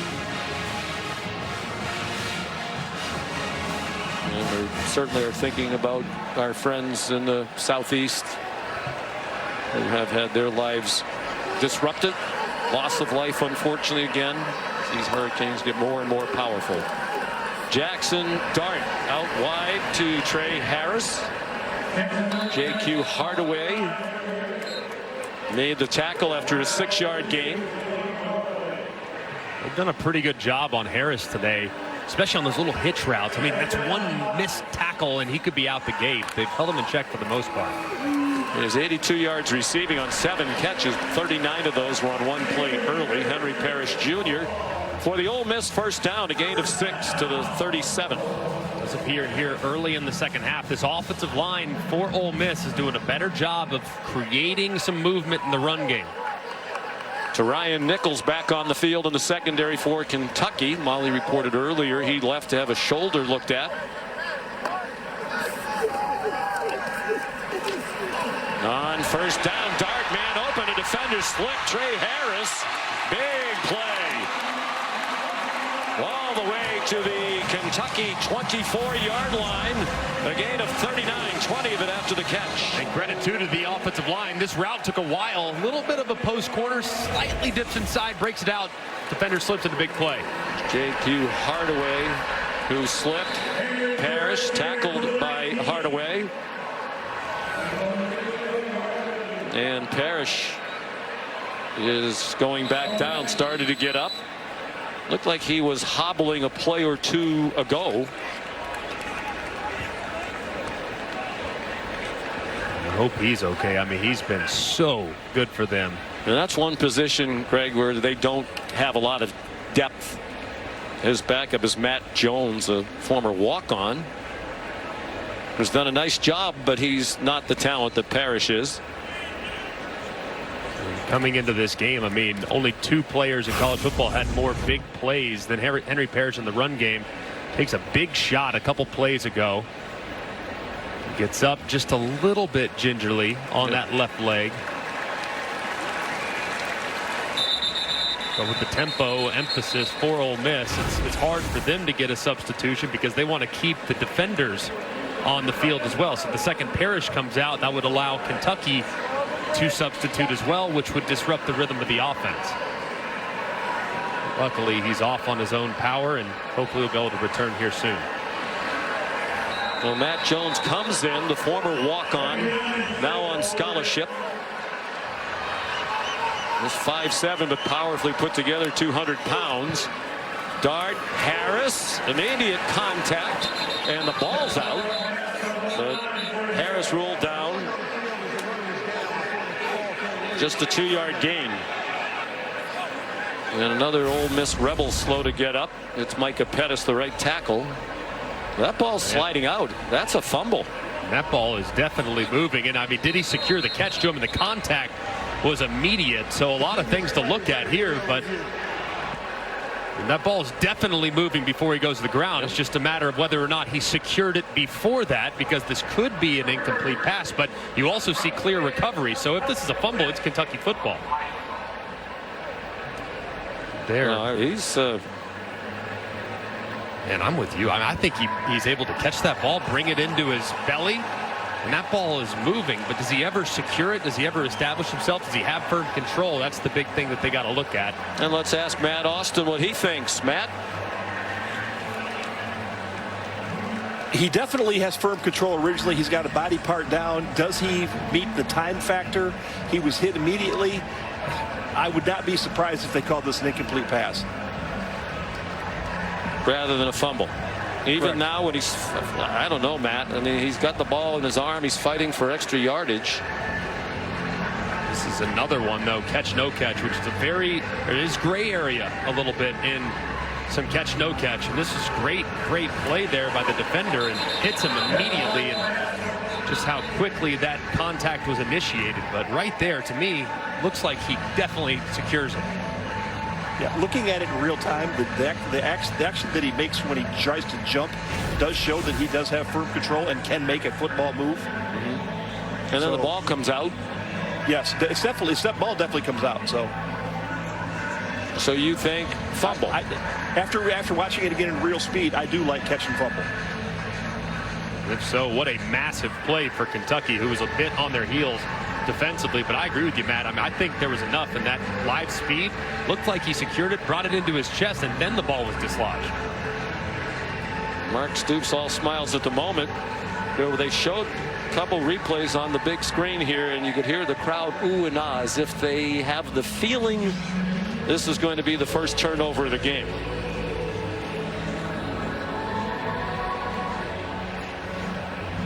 It's a fumble. Mark Stoops said. You can read his lips.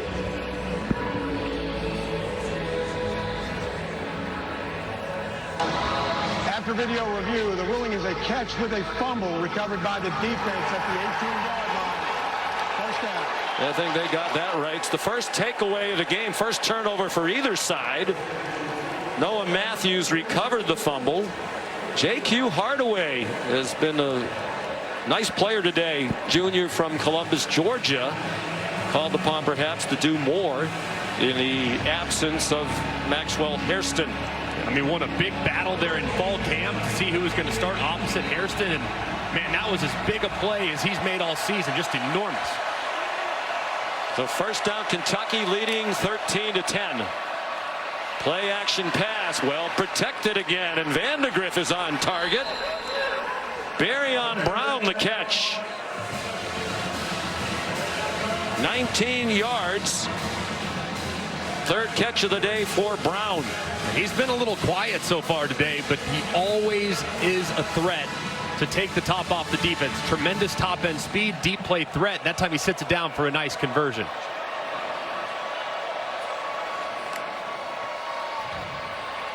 Option pass. Pegues trying to run down Sumo Karnbay, and he did with help from John Saunders. Well, the pass protection so much better than we've seen from Kentucky, particularly against South Carolina with those great defensive ends. But I think it goes to what Bush Hamden says. You know, if you can run, you can set up the play action pass. And that's what they've been able to do today. And quarterback run too, Sean. I mean, if you know the quarterback's a threat to take off, if you over pursue in your pass rush, that could be significant as well. So Vandegrift's legs helping the protection as well. They've gotten a little bit away from the design quarterback runs, it seems, that were so good for them early. Both Vandegrift and Wimsatt. Oh, the receiver was falling down. Josh Caddis was open. You know, we've seen 3 Kentucky games in person now. Josh Caddis needs to give them more as a blocker and as a receiver. Yeah, especially in pass protection too. I mean, he's a veteran guy that has played a lot of football. They had high hopes for him coming in.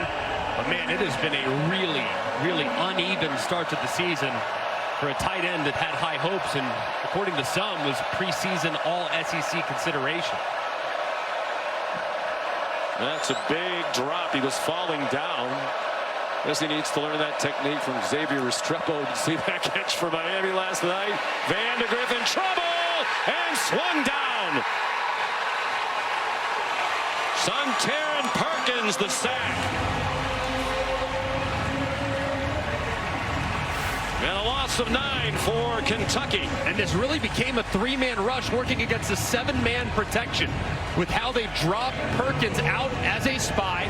As soon as the rush forces Vandegrift out of the pocket, steps up where Perkins is there to make the play. You cannot allow pressure with a 3-man rush. Just can't happen. And that time Ole Miss makes him pay. Aiden LaRosse to punt. Jordan Watkins back deep.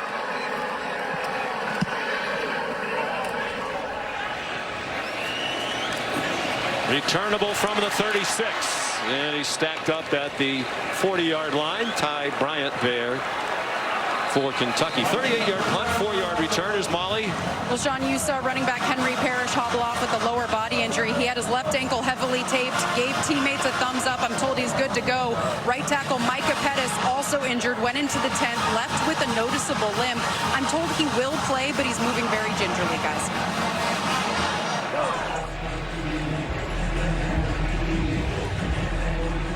So good starting field position for Ole Miss.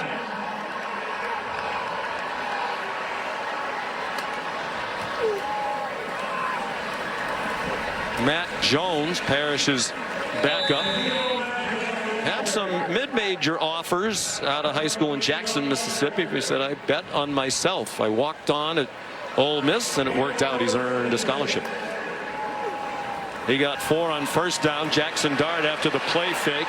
Checks it down to Jones. He bounces off a hit and has the first down. 7 yards to Jones. Man, how about the run there too by Jones, lowering his shoulder, fighting through contact and picking up a first down. Minute and a half to go, third quarter. Ole Miss down 13-10. They came in as about a 17-point favorite for Coach Kiffin. This is such a tough spot for the defense, too. You have right hash, so you're far away from your own sideline. Can't get a substitution. Ole Miss won't substitute. They'll do whatever they have to do to keep it on this side of the field so Kentucky can't get fresh players on. There's some hands on hips up front. They tried to send a blitz. Harris spinning around, couldn't catch it. With the ball coming over his head, and DJ Waller in coverage. Incompletion allows a couple fresh bodies to come on. Keyshawn Silver goes off because they substituted the Rebels.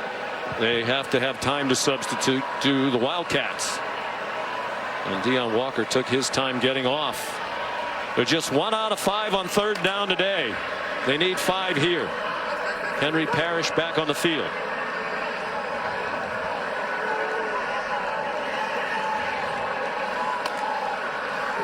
Very rare they take the play clock that far down, and a big play by De'Aaron Jackson, dumping Parrish for a loss. And what will Lane Kiffin do on fourth down? And just a great job here by Jackson, but it looks like the right guard, Pounds, kind of loses where he's going. That's a miscommunication. Him and the left guard should be working up to the middle linebacker, 54, Jackson, and as a result, big play. And Lane Kiffin, who leans heavily on analytics, is going to go for it on fourth down and 7 from the 48-yard line. The final seconds of the third quarter. And they do snap it. And Kentucky blitzes up the middle. Dart throws a dart on the run. Trey Harris on his way to the end zone. Touchdown, Ole Miss.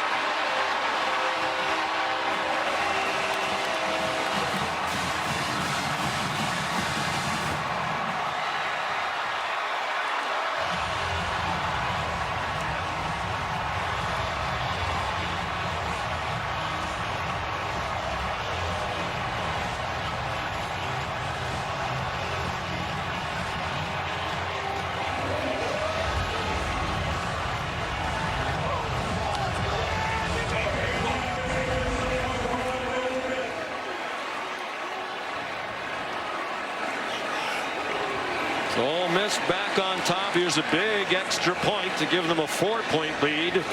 Caden Davis drives it right down the middle.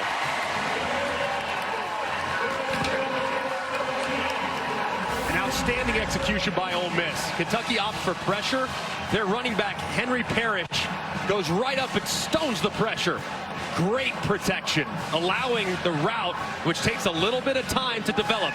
You have inside leverage against the defender. That's extremely difficult to have an in-breaking route against inside leverage, so it's an outstanding job there by Trey Harris, being patient at the top of his stem, winning underneath, and boom, throwing it in after a great catch and run for the touchdown.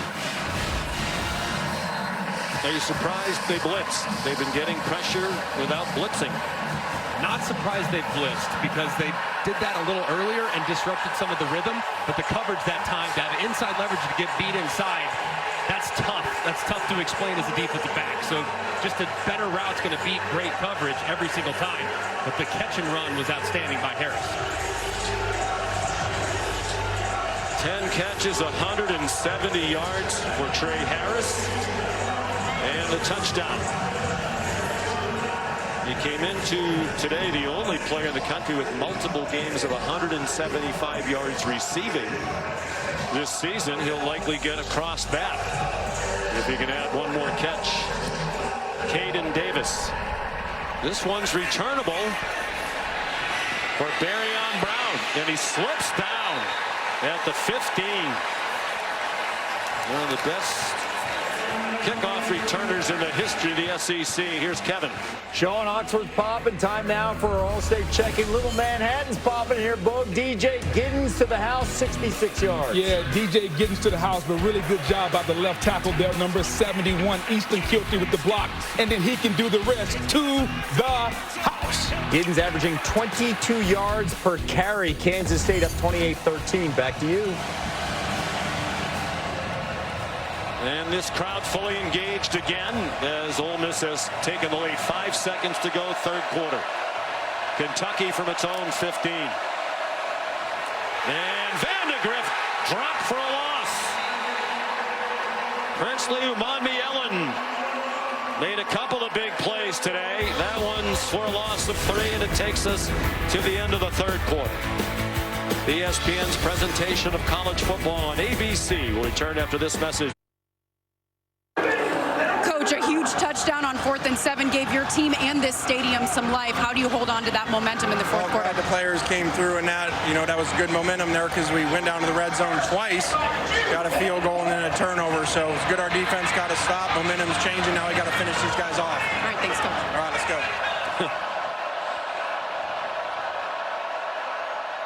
On second down and long, a middle screen.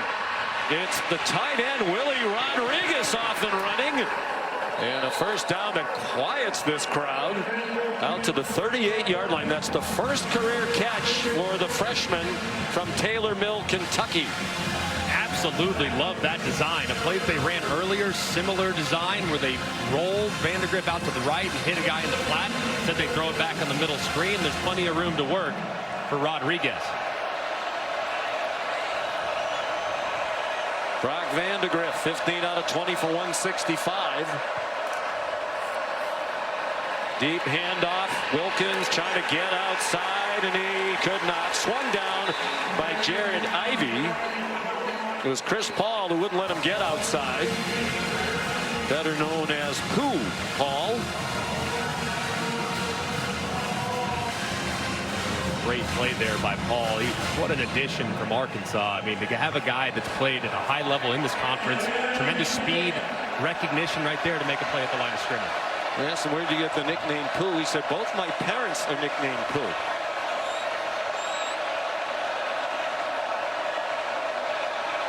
And they both had that nickname before they knew each other. Vandegrift, flush from the pocket. Crowd thought Nolan was held. They might have a point. TJ Donnery put a hit on. There's Chris Paul's parents, Chris Paul Sr. on the left, but both with the nickname Pooh. There is a flag down now. What a nice young man they raised. And Pete Golding, the defense coordinator, was raving about the character of Chris Paul Jr., not related to the basketball player. After the play was over, unsportsmanlike conduct, offense number 7.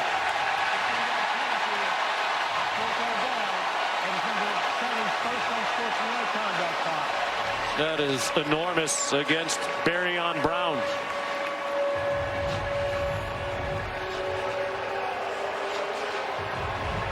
I do think Mark Stoops' team got away with a hold. It definitely did, because it looked like Cox definitely grabbed Walter Nolan as Vandegrift was trying to escape. Third down and 25. Would have been third down and 10. Still tough for Kentucky. Jordan Dingle, the tight end, went in motion. And a run up the middle from Sumo Karnbe, stopped by Suntaran Perkins, and Kentucky will have to punt. Ole Miss has been on the receiving end of some unfortunate and untimely penalties. This time Kentucky backs themselves up with a couple of bad plays and a bad decision there by Barryon Brown yelling at the official, and next thing you know, they're having to punt it away to an offense that has found a little bit of rhythm. Jordan Watkins to field the punt from Aiden LaRosse. Under 13 minutes to go. And a bomb driving Watkins all the way back to his 21. And out of bounds across the 35. 53-yard punt and a 17-yard return. There's more college football action on the SEC Network today at 4:15. Mississippi State and top-ranked Texas, the first meeting between those schools since the 1999 Cotton Bowl. And at 7:45, South Alabama is at number 14 LSU. Both games are also available on the ESPN app, so you can watch anywhere you go.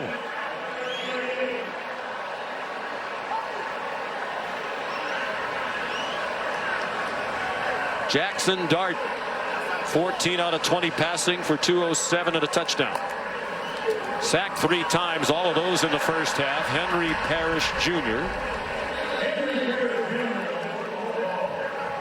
Again, he's slow to get up. DJ Waller and Zion Childress combined on the stop after a 4-yard gain.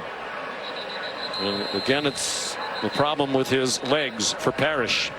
Officials timeout for an injury. He took a big shot too as he's running to his outside.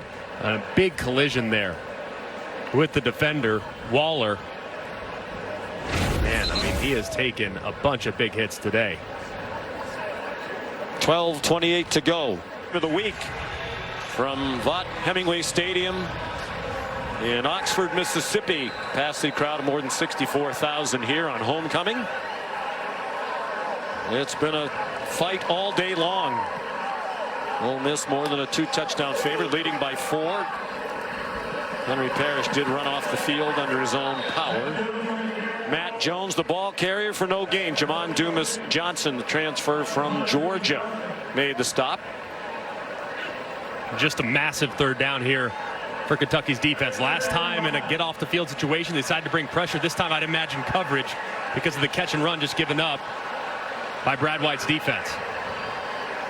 4 pass attempts for Dart against the blitz. No blitz here. Out in the flat, Caden Lee, and a huge tackle by Jordan Lovett to stop Lee short of the first down. And now will Lane Kiffin go for a 4th down? No, he won't. He said it really, he goes by the analytics book. Joe Judge, who's a new member of his staff, the former Giants head coach, is an analytics expert, and he tells Lane, go or don't go. Yeah, and I think in this situation too, given the way their defense has played in the second half, I think it's the right call. Play the field position game and see if you can maintain that defensive momentum. Fraser was in the punt. Fair catch made by Jamori Macklin. You know, Lane Kiffin says he knows when the new set of downs starts what the parameters are in 4th down. When the series starts, Joe Judge will tell him 3 or less, 4th and 3 or less, go for it. If it's more than 3, don't go for it. So he's really made that decision before the series even starts. Right. That set of downs. And there is that difficult thing for analytics to weigh in too, is the momentum in the game. But I mean, I think at times analytics would almost always lean to you being more aggressive. And this time he decides to be slightly more conservative. I think it's the right call. And me too. With the lead, with this Kentucky offense that cannot get yards in big chunks, make them drive the length of the field. TJ Daugherty made the tackle on Demi Sumo Karngbe. Daugherty transferred from Clemson. Important communicator on that defense. And Pete Golding said last year a lot of mistakes they were learning of the defense. The communication wasn't great. Daugherty's helped that coming over from Clemson. When he was TJ Dudley, he's changed to Daugherty, his dad's name.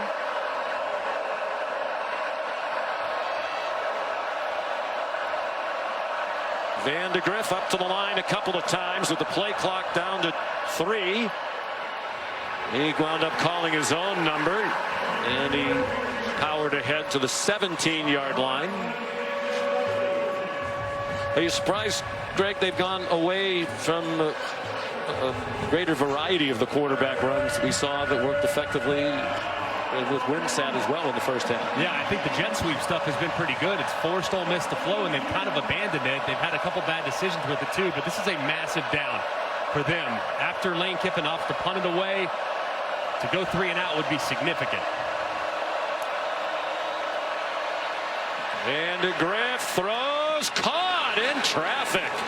Fred Ferrier, the transfer from UAB, with the defender right on him. Good for a 12-yard gain. Yeah, man coverage by Ole Miss, and really a nice route and great ball placement too by Van de Griff. I mean, the coverage is tight, a little bit of a wobbler, but Ferrier is able to climb the ladder and make a play. That is excellent conversion against tight coverage. 16 completions for Van de Griff. The most he's had is 17. That was last week against Ohio U. Threw for 237, which is his career high. Wilcox short gain. J.J. Pegues made the tackle. And the clock will go under 9 minutes to go. All 3 timeouts for each team. I'd really like to see a little more misdirection, too, from Bush Hamdan, the offensive coordinator. I mean, fake a run to one side, bootleg out the other side. Maybe a little jet sweep with a throwback to a screen. They need a little more misdirection because this Ole Miss defense is teeing off. They bring pressure. They throw it out wide quickly. And a good tackle by Trey Washington on Barryon Brown. Pete Golding says Washington's the smartest player he's ever coached. Senior out of Trussville, Alabama.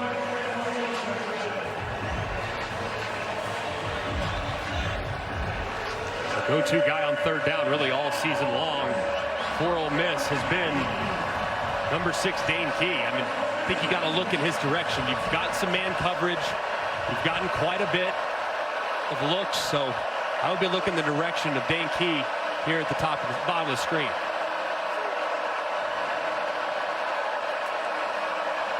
Vandegrift looks that way. Has to roll away from the rush. Has some green grass and has a first down.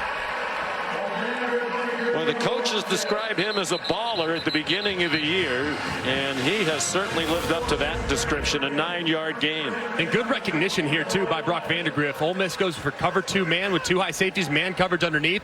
And what beats cover 2 man is quarterback run. He recognizes it, and he told us a couple weeks ago, he said, hey, I need to start sliding. I need to be better about that. But on third downs and possible touchdowns, I'm going with my head down. He picks up a big conversion.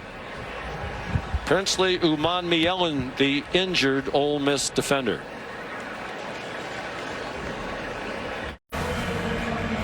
It's the SEC on ABC, and a good one.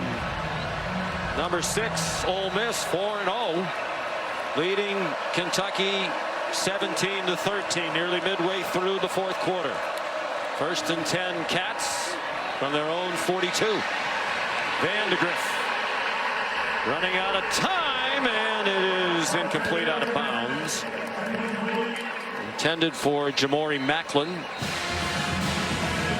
cousin of Jeremy Macklin, the All-American receiver in Missouri. He played in the NFL. He's been pretty good for him, too, especially on third down this year. But it's a really good job there. Tried to take a shot, and Ole Miss playing very disciplined in the back end and staying over the top of the deepest receiver. The rush yardage total low because the sacks come off the rushing yards for the quarterback. 2nd and 10, man wide open, but the ball got deflected and it's incomplete. Jordan Dingle, the tight end, was open in the middle of the field, but the pass was deflected by Jamarius Brown. Man, that was big time, too, by Brown, because if that ball doesn't get tipped, there is a ton of room for Dingle to catch it, turn upfield, and make a big play. They've converted 2 third downs on this drive. For the day, they're 4 out of 13.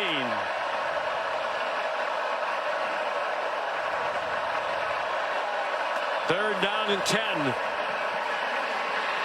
And Vandegrift goes down again in the arms of Suntarine Perkins.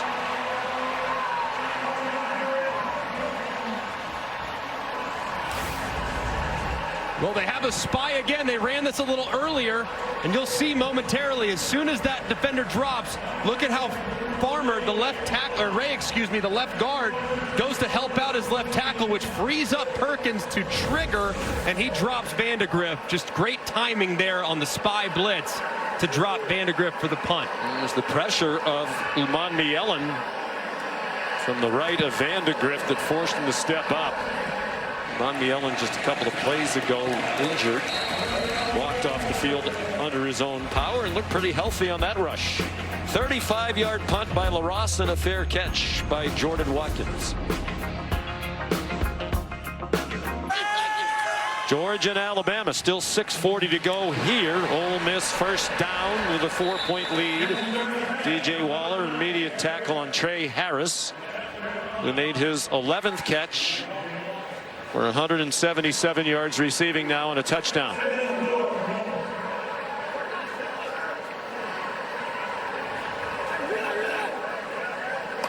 Henry Parrish Jr., the running back. Didn't have anywhere to go inside. He couldn't get outside either. Well played by Ty Bryant up in the safety spot. And here's a big 3rd down and 3 for the Rebels. Big call right here for Brad White, the defensive coordinator. Usually here, 3rd and short, 3rd and medium, you see a lot of zone coverage. They anticipate guys getting to the sticks, turning around and throwing it right to them. So see if they drop in zone coverage against this front. J.J. Pegues is lined up as the running back. And I think Lane Kiffin's going to use the timeout. It's one of the very few times they let the play clock get under 15 seconds. Timeout. Ole Miss there first. It'll be 30 seconds. Be interesting to know what Joe Judge's analytics book says about a 4th down if they don't gain anything here. They're 1 out of 7 on 3rd down. Everybody we talked to in the program thinks they're much improved. Jackson Dart yesterday said he believes they're talented enough to win a national championship. And the schedule, you know, it's still of the SEC, so it's one of the hardest schedules in the country remaining.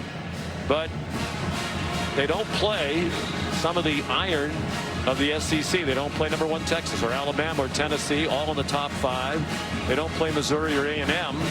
The 3 ranked teams they have left in conference, LSU, Oklahoma, and Georgia.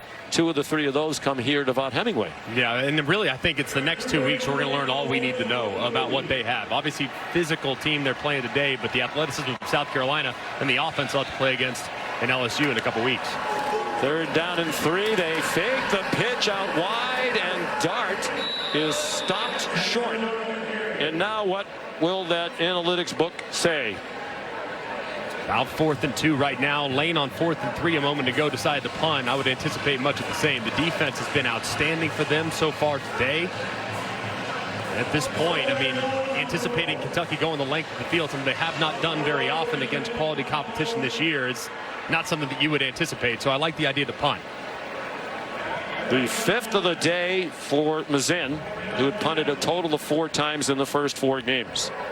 Jamori Macklin back deep. And he signals a fair catch and makes it at the 17-yard line. Kevin Nagandi, it's yours. Sean, I want to remind our audience coming up here on ABC, number 21 Oklahoma coming off their first loss, an SEC loss to Tennessee. Now their first road game in the conference, taking on Auburn on the Plains. And over on the SEC network, no Quinn Ewers today for number 1 Texas. Arch Manning making his 2nd career start. That game against Mississippi State, that is 67 minutes away. And also over on ESPN, Le'Veon Moss, number 24 Texas A&M. Hosting Arkansas, that game over on ESPN, and that's 30 minutes away. Back to you, Sean.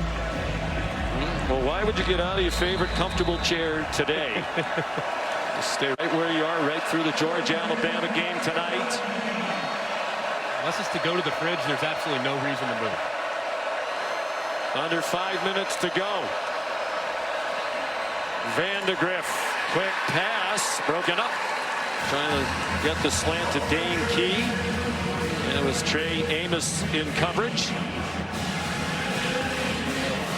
And, wow. Yeah, he was hobbling around for a minute and looking toward the sideline, and then he goes down. And again, you know, you never want to question whether an injury is legitimate or not. But it just happens with such frequency now that it invites the speculation. He's been all over the place today, too, and he's had a pretty big responsibility. Normally plays the right side there against the offense, but has today been tasked with kind of following Dane Key around. And while it didn't work out very well for them in the early going, he got flagged a couple times.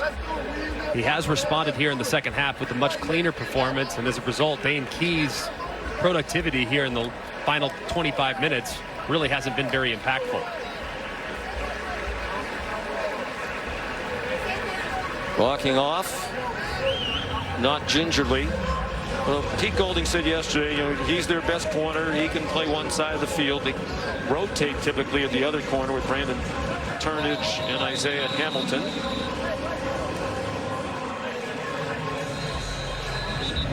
But you know, if you're in this situation, and if this is not legitimate, he's just trying to slow the whole thing down, you do play the next play without your best corner. Right.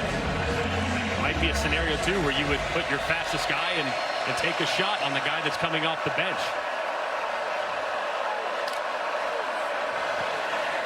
Vandegrift. Not a lot there. Design quarterback run on 2nd and 10. TJ Daugherty made the tackle. 4.5 minutes to go on the clock running, and another Kentucky 3rd down.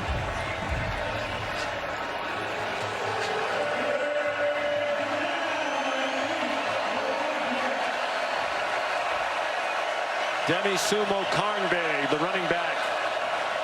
Defensive line loading up on the right side of the Kentucky offensive line.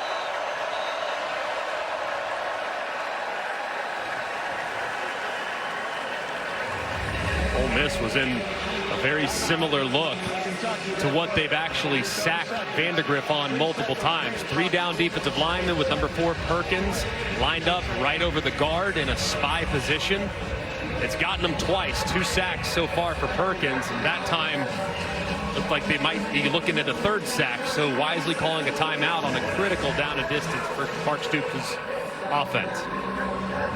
Well, they do have some talented pass rushers on that Ole Miss side. Imandi Elland in a going concern. Perkins, who's really kind of the 3rd rusher. Jared Ivey is a tremendous player. In fact, it was Ivey the last time these two teams met here 2 years ago, who forced a fumble in the final minute of the game, which Ole Miss recovered to hang on to a 22-19 win over the Wildcats.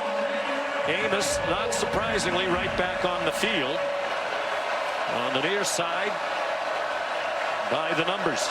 Keep an eye on Perkins, number 4. He's a big problem on 3rd down. Vandegrift throws incomplete. And Fred Ferrier curling toward the ball, and he was open. And is Mark Stoops going to go for this 4th down? It looks like it from his own 20-yard line. Just a big play there, too, by Trey Washington. And, man, this is a dice roll by Mark Stoops, sensing that the dam is about to break for his defense, feeling like he's got to keep his offense on the field, something he did not do a couple weeks ago in a 4th and long situation against Georgia. But with much better field position, maybe this is just the old try to get him offside. No, it isn't. It's an Ole Miss blitz. It's one-on-one coverage. It's up for grabs and caught by Barrion Brown. Still on his feet. And all the way to the 17-yard line.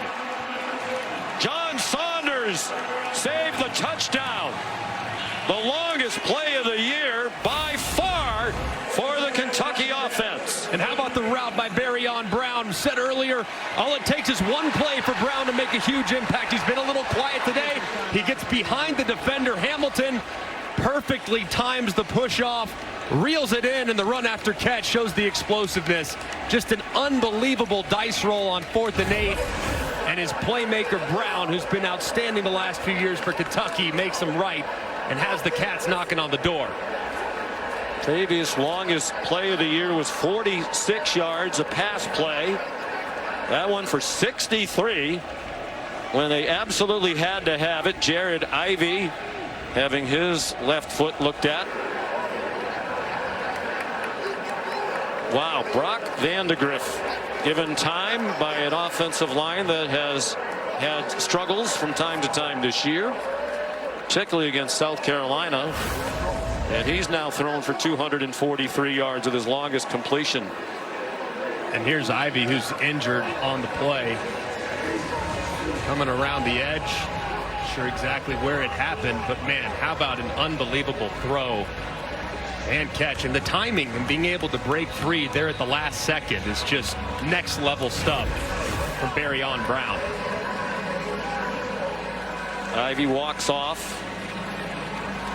Brown 5 catches for 88. The 243 passing for Vandegrift is a career high. Went for 237 against the Ohio Bobcats last week.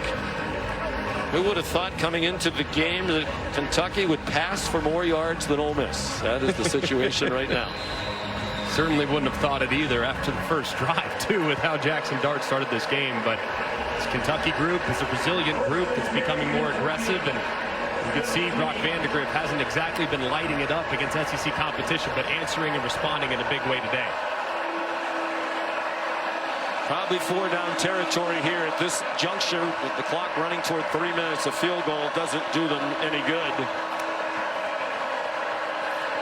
Sumo Karnbe running room outside, inside the 10, and down near the 5 with a first down. An 11-yard run. And Umanmielen is down again.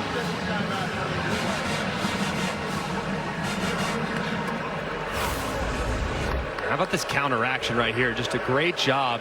And Sumo Karnbe sweeping all the way back. Ole Miss defense very aggressive, and they lose contained to the outside. And Sumo Karnbe, not the fastest running back in the world, but has plenty of juice to get to the edge. And it's a really nice first down run for the Wildcat offense. With exactly 3 minutes to go, they'll have first and goal.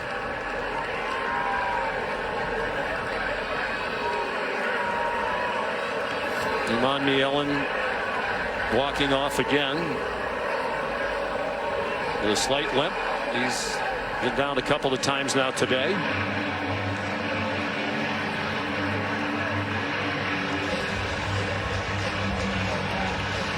Three minutes to go.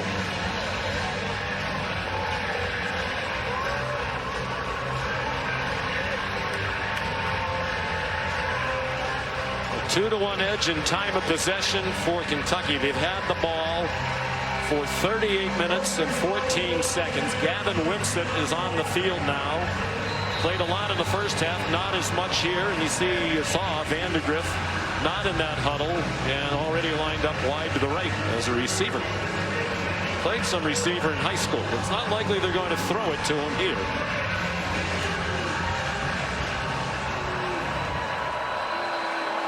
They have Isaiah Hamilton in coverage, single coverage on Vandagriff.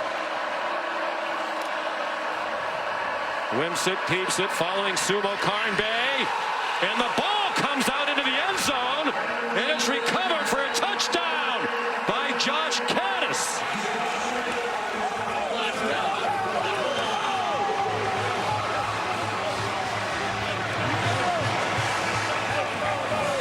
Well, for as many struggles as Caddis has had this year, and you saw earlier when he dropped the ball, the look on his face as if he couldn't believe it. Some good fortune here. Right place, right time.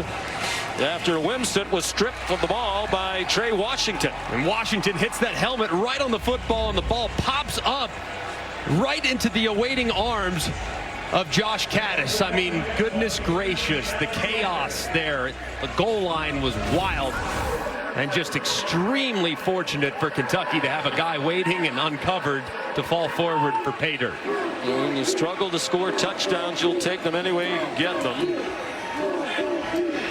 What a drive. Included that huge play on the 4th down. Mark Stoops criticized for being conservative. Not on that drive. They wind up going 83 in 6 plays. And Josh Caddis, the touchdown, as he caught the fumble out of midair and took it in from a yard or two out.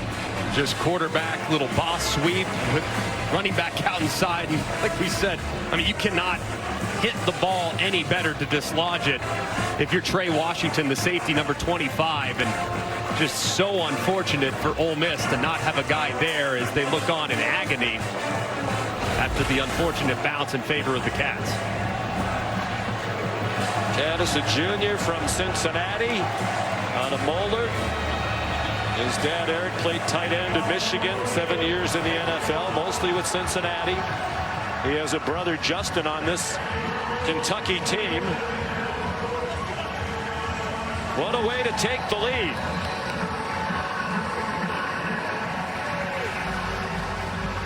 Kentucky on the road, leading by 3 with 2:25 to go.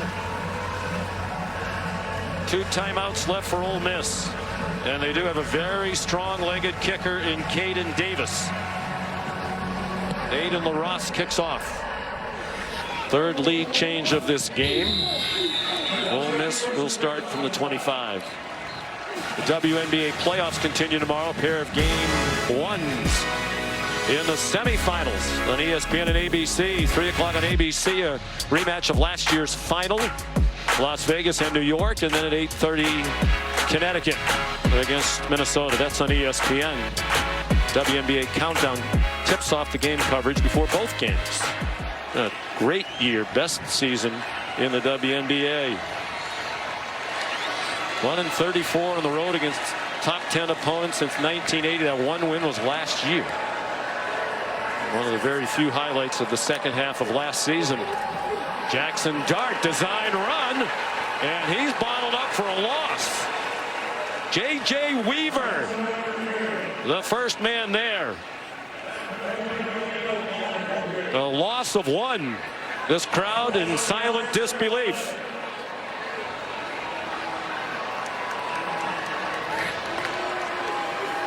It is very quiet here. Dart to the sideline, nowhere near Jordan Watkins, and that gets us to the 2-minute timeout.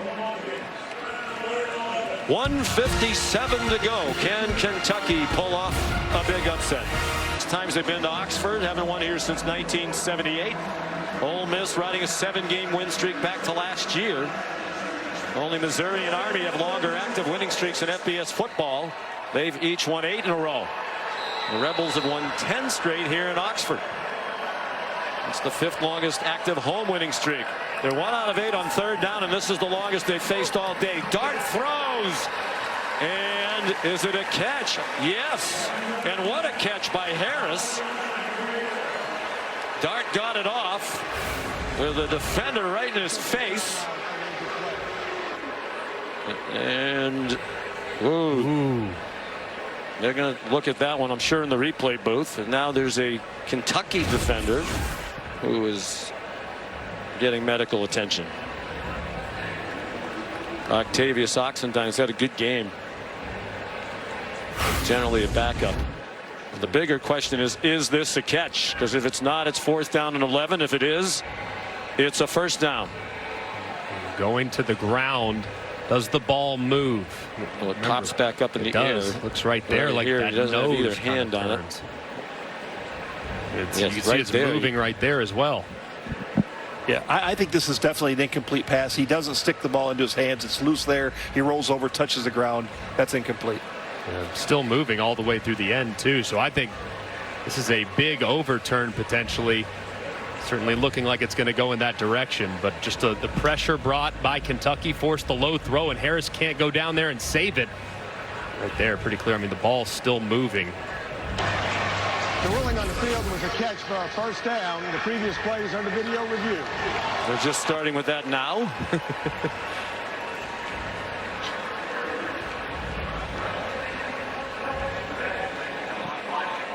Well, they had time during the latest stoppage in play for an injured player. And the way Matt said it, it seems pretty clear. Not sure he ever had the catch, really, and then he certainly didn't seem to finish it.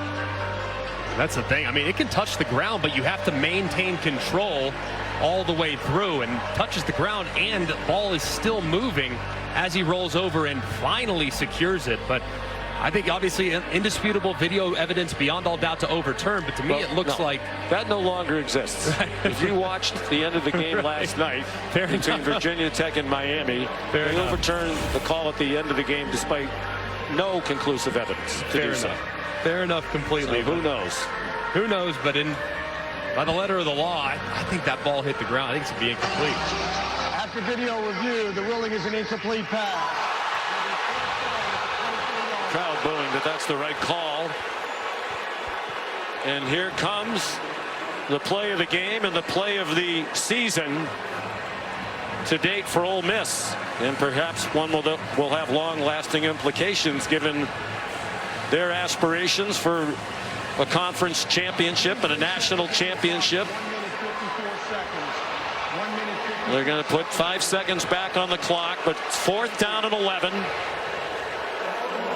from their own 24-yard line. He doesn't need the analytics book to know you have to go for it.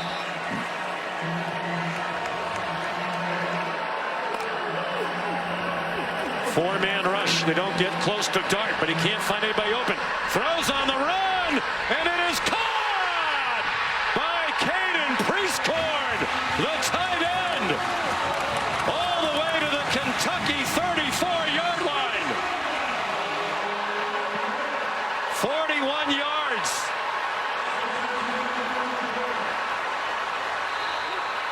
And now they're in field goal range at the very least. Dart, single coverage, sideline over the head of Henry Parrish, the running back, running with the linebacker De'Eric Jackson in coverage.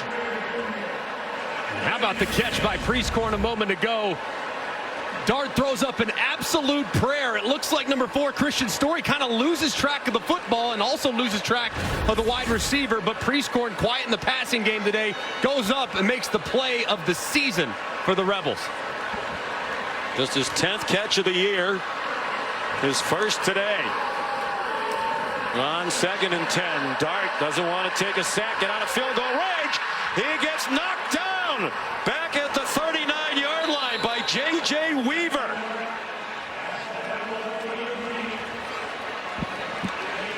A 4-yard loss, and now they're on the fringe of field goal range. Just a critical mistake there by Jackson Dart. Absolutely can't do it. You're in field goal range. The only thing you cannot do is take a sack. That play took forever. He's trying to point guys downfield where to go, execute the scramble drill. No, you cannot do that. Trying to make a play, I get it, but you got to cut it loose. Incomplete at the very worst, but take off. You had room to run as well. Just a critical error, and Lane Kiffin fortunate that his quarterback didn't fumble as he was hit. They're going to the ground. So they're back on the 38-yard line. 4th sack of the day for Weaver. There's Davis. His career long is 56 at Tulane last season. From here it would be about 54. There is a bit of a breeze at his back. He has a very strong leg. Lane Kiffin talked about that yesterday. He's a touchback machine as a kickoff man. Got to think here, the offensive coordinator, Charlie Weis, thinking, hey, I just got to make this, I have to make this field goal a little easier on my guy. I mean, I'd love to take a shot downfield. I'd love to try to convert it, but 6, 7, 8 yards just to make this field goal more manageable has to be the first priority. 1:32 to go. Ole Miss still alive in this one on the long pass play. Dart to Caden Prieskorn.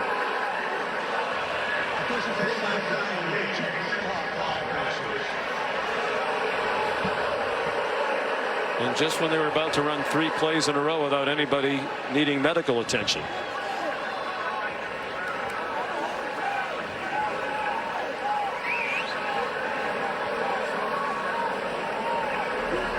Third down 14, 1:32 to go. Apparently the time's correct.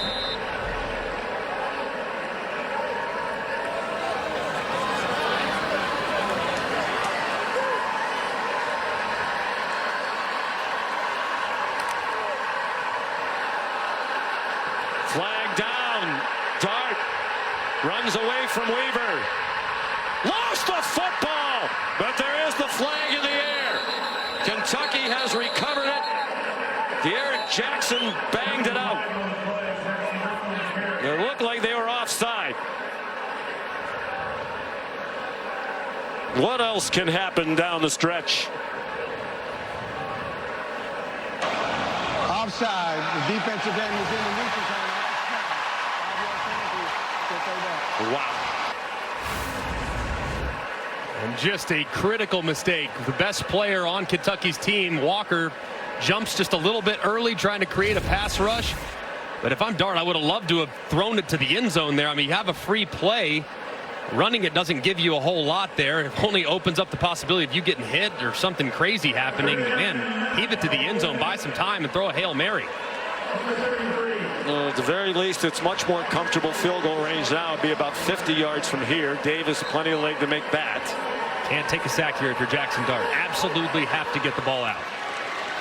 Third down and 9. Dart, no rush.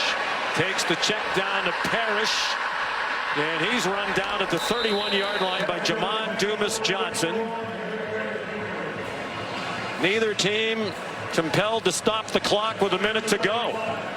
This is 4th down. The offense is still on the field for Ole Miss, and Kentucky is going to use a timeout. Is he really going to go for a 4th and 7 when a field goal would tie the game? Well, this is where, if the analytics say to do it, Greg, you are really trusting in the analytics. I think you trust your kicker here. I mean, it's a makeable field goal. It's obviously not a chip shot by any stretch of the imagination, nearly 49 yards, but one that is definitely within Davis's range.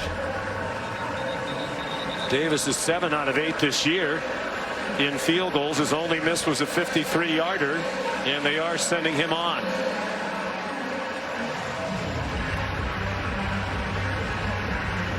Oh for 1 on a potential game-tying field goal in the final 5 minutes. That's while he was at Texas A&M. It was against App State. He spent 2 years here at Ole Miss after 3 at A&M. 48 yards to tie it. Slight breeze at his back. Charlie Pollock is the holder. Carter Short, the snapper. They do their job. That kick is no good. A low duck hook.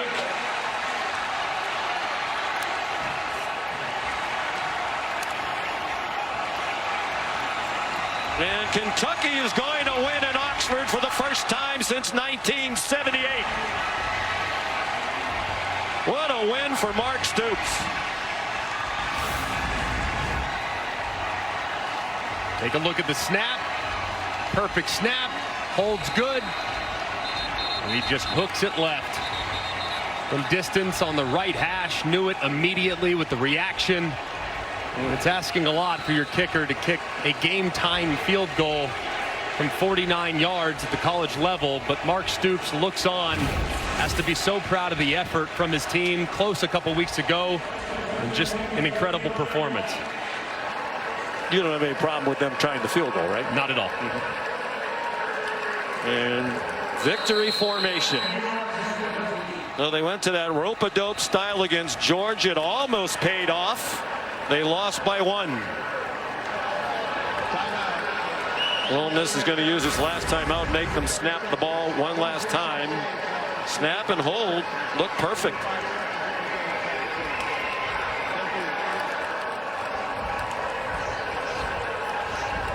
And Lane Kiffin will have to wait another day to earn career win number 100. He doesn't care about that at all.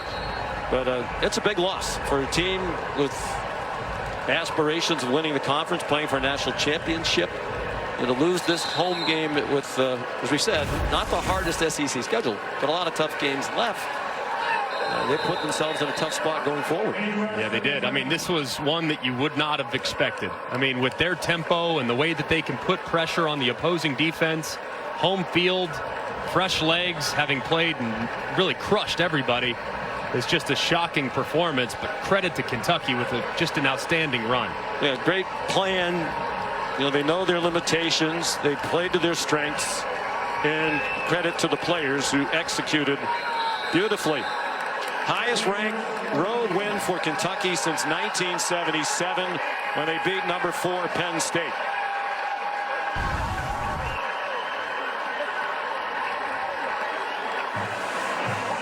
A shocker to many, but many said, Greg, we'll find out how good Ole Miss is today because they played even better.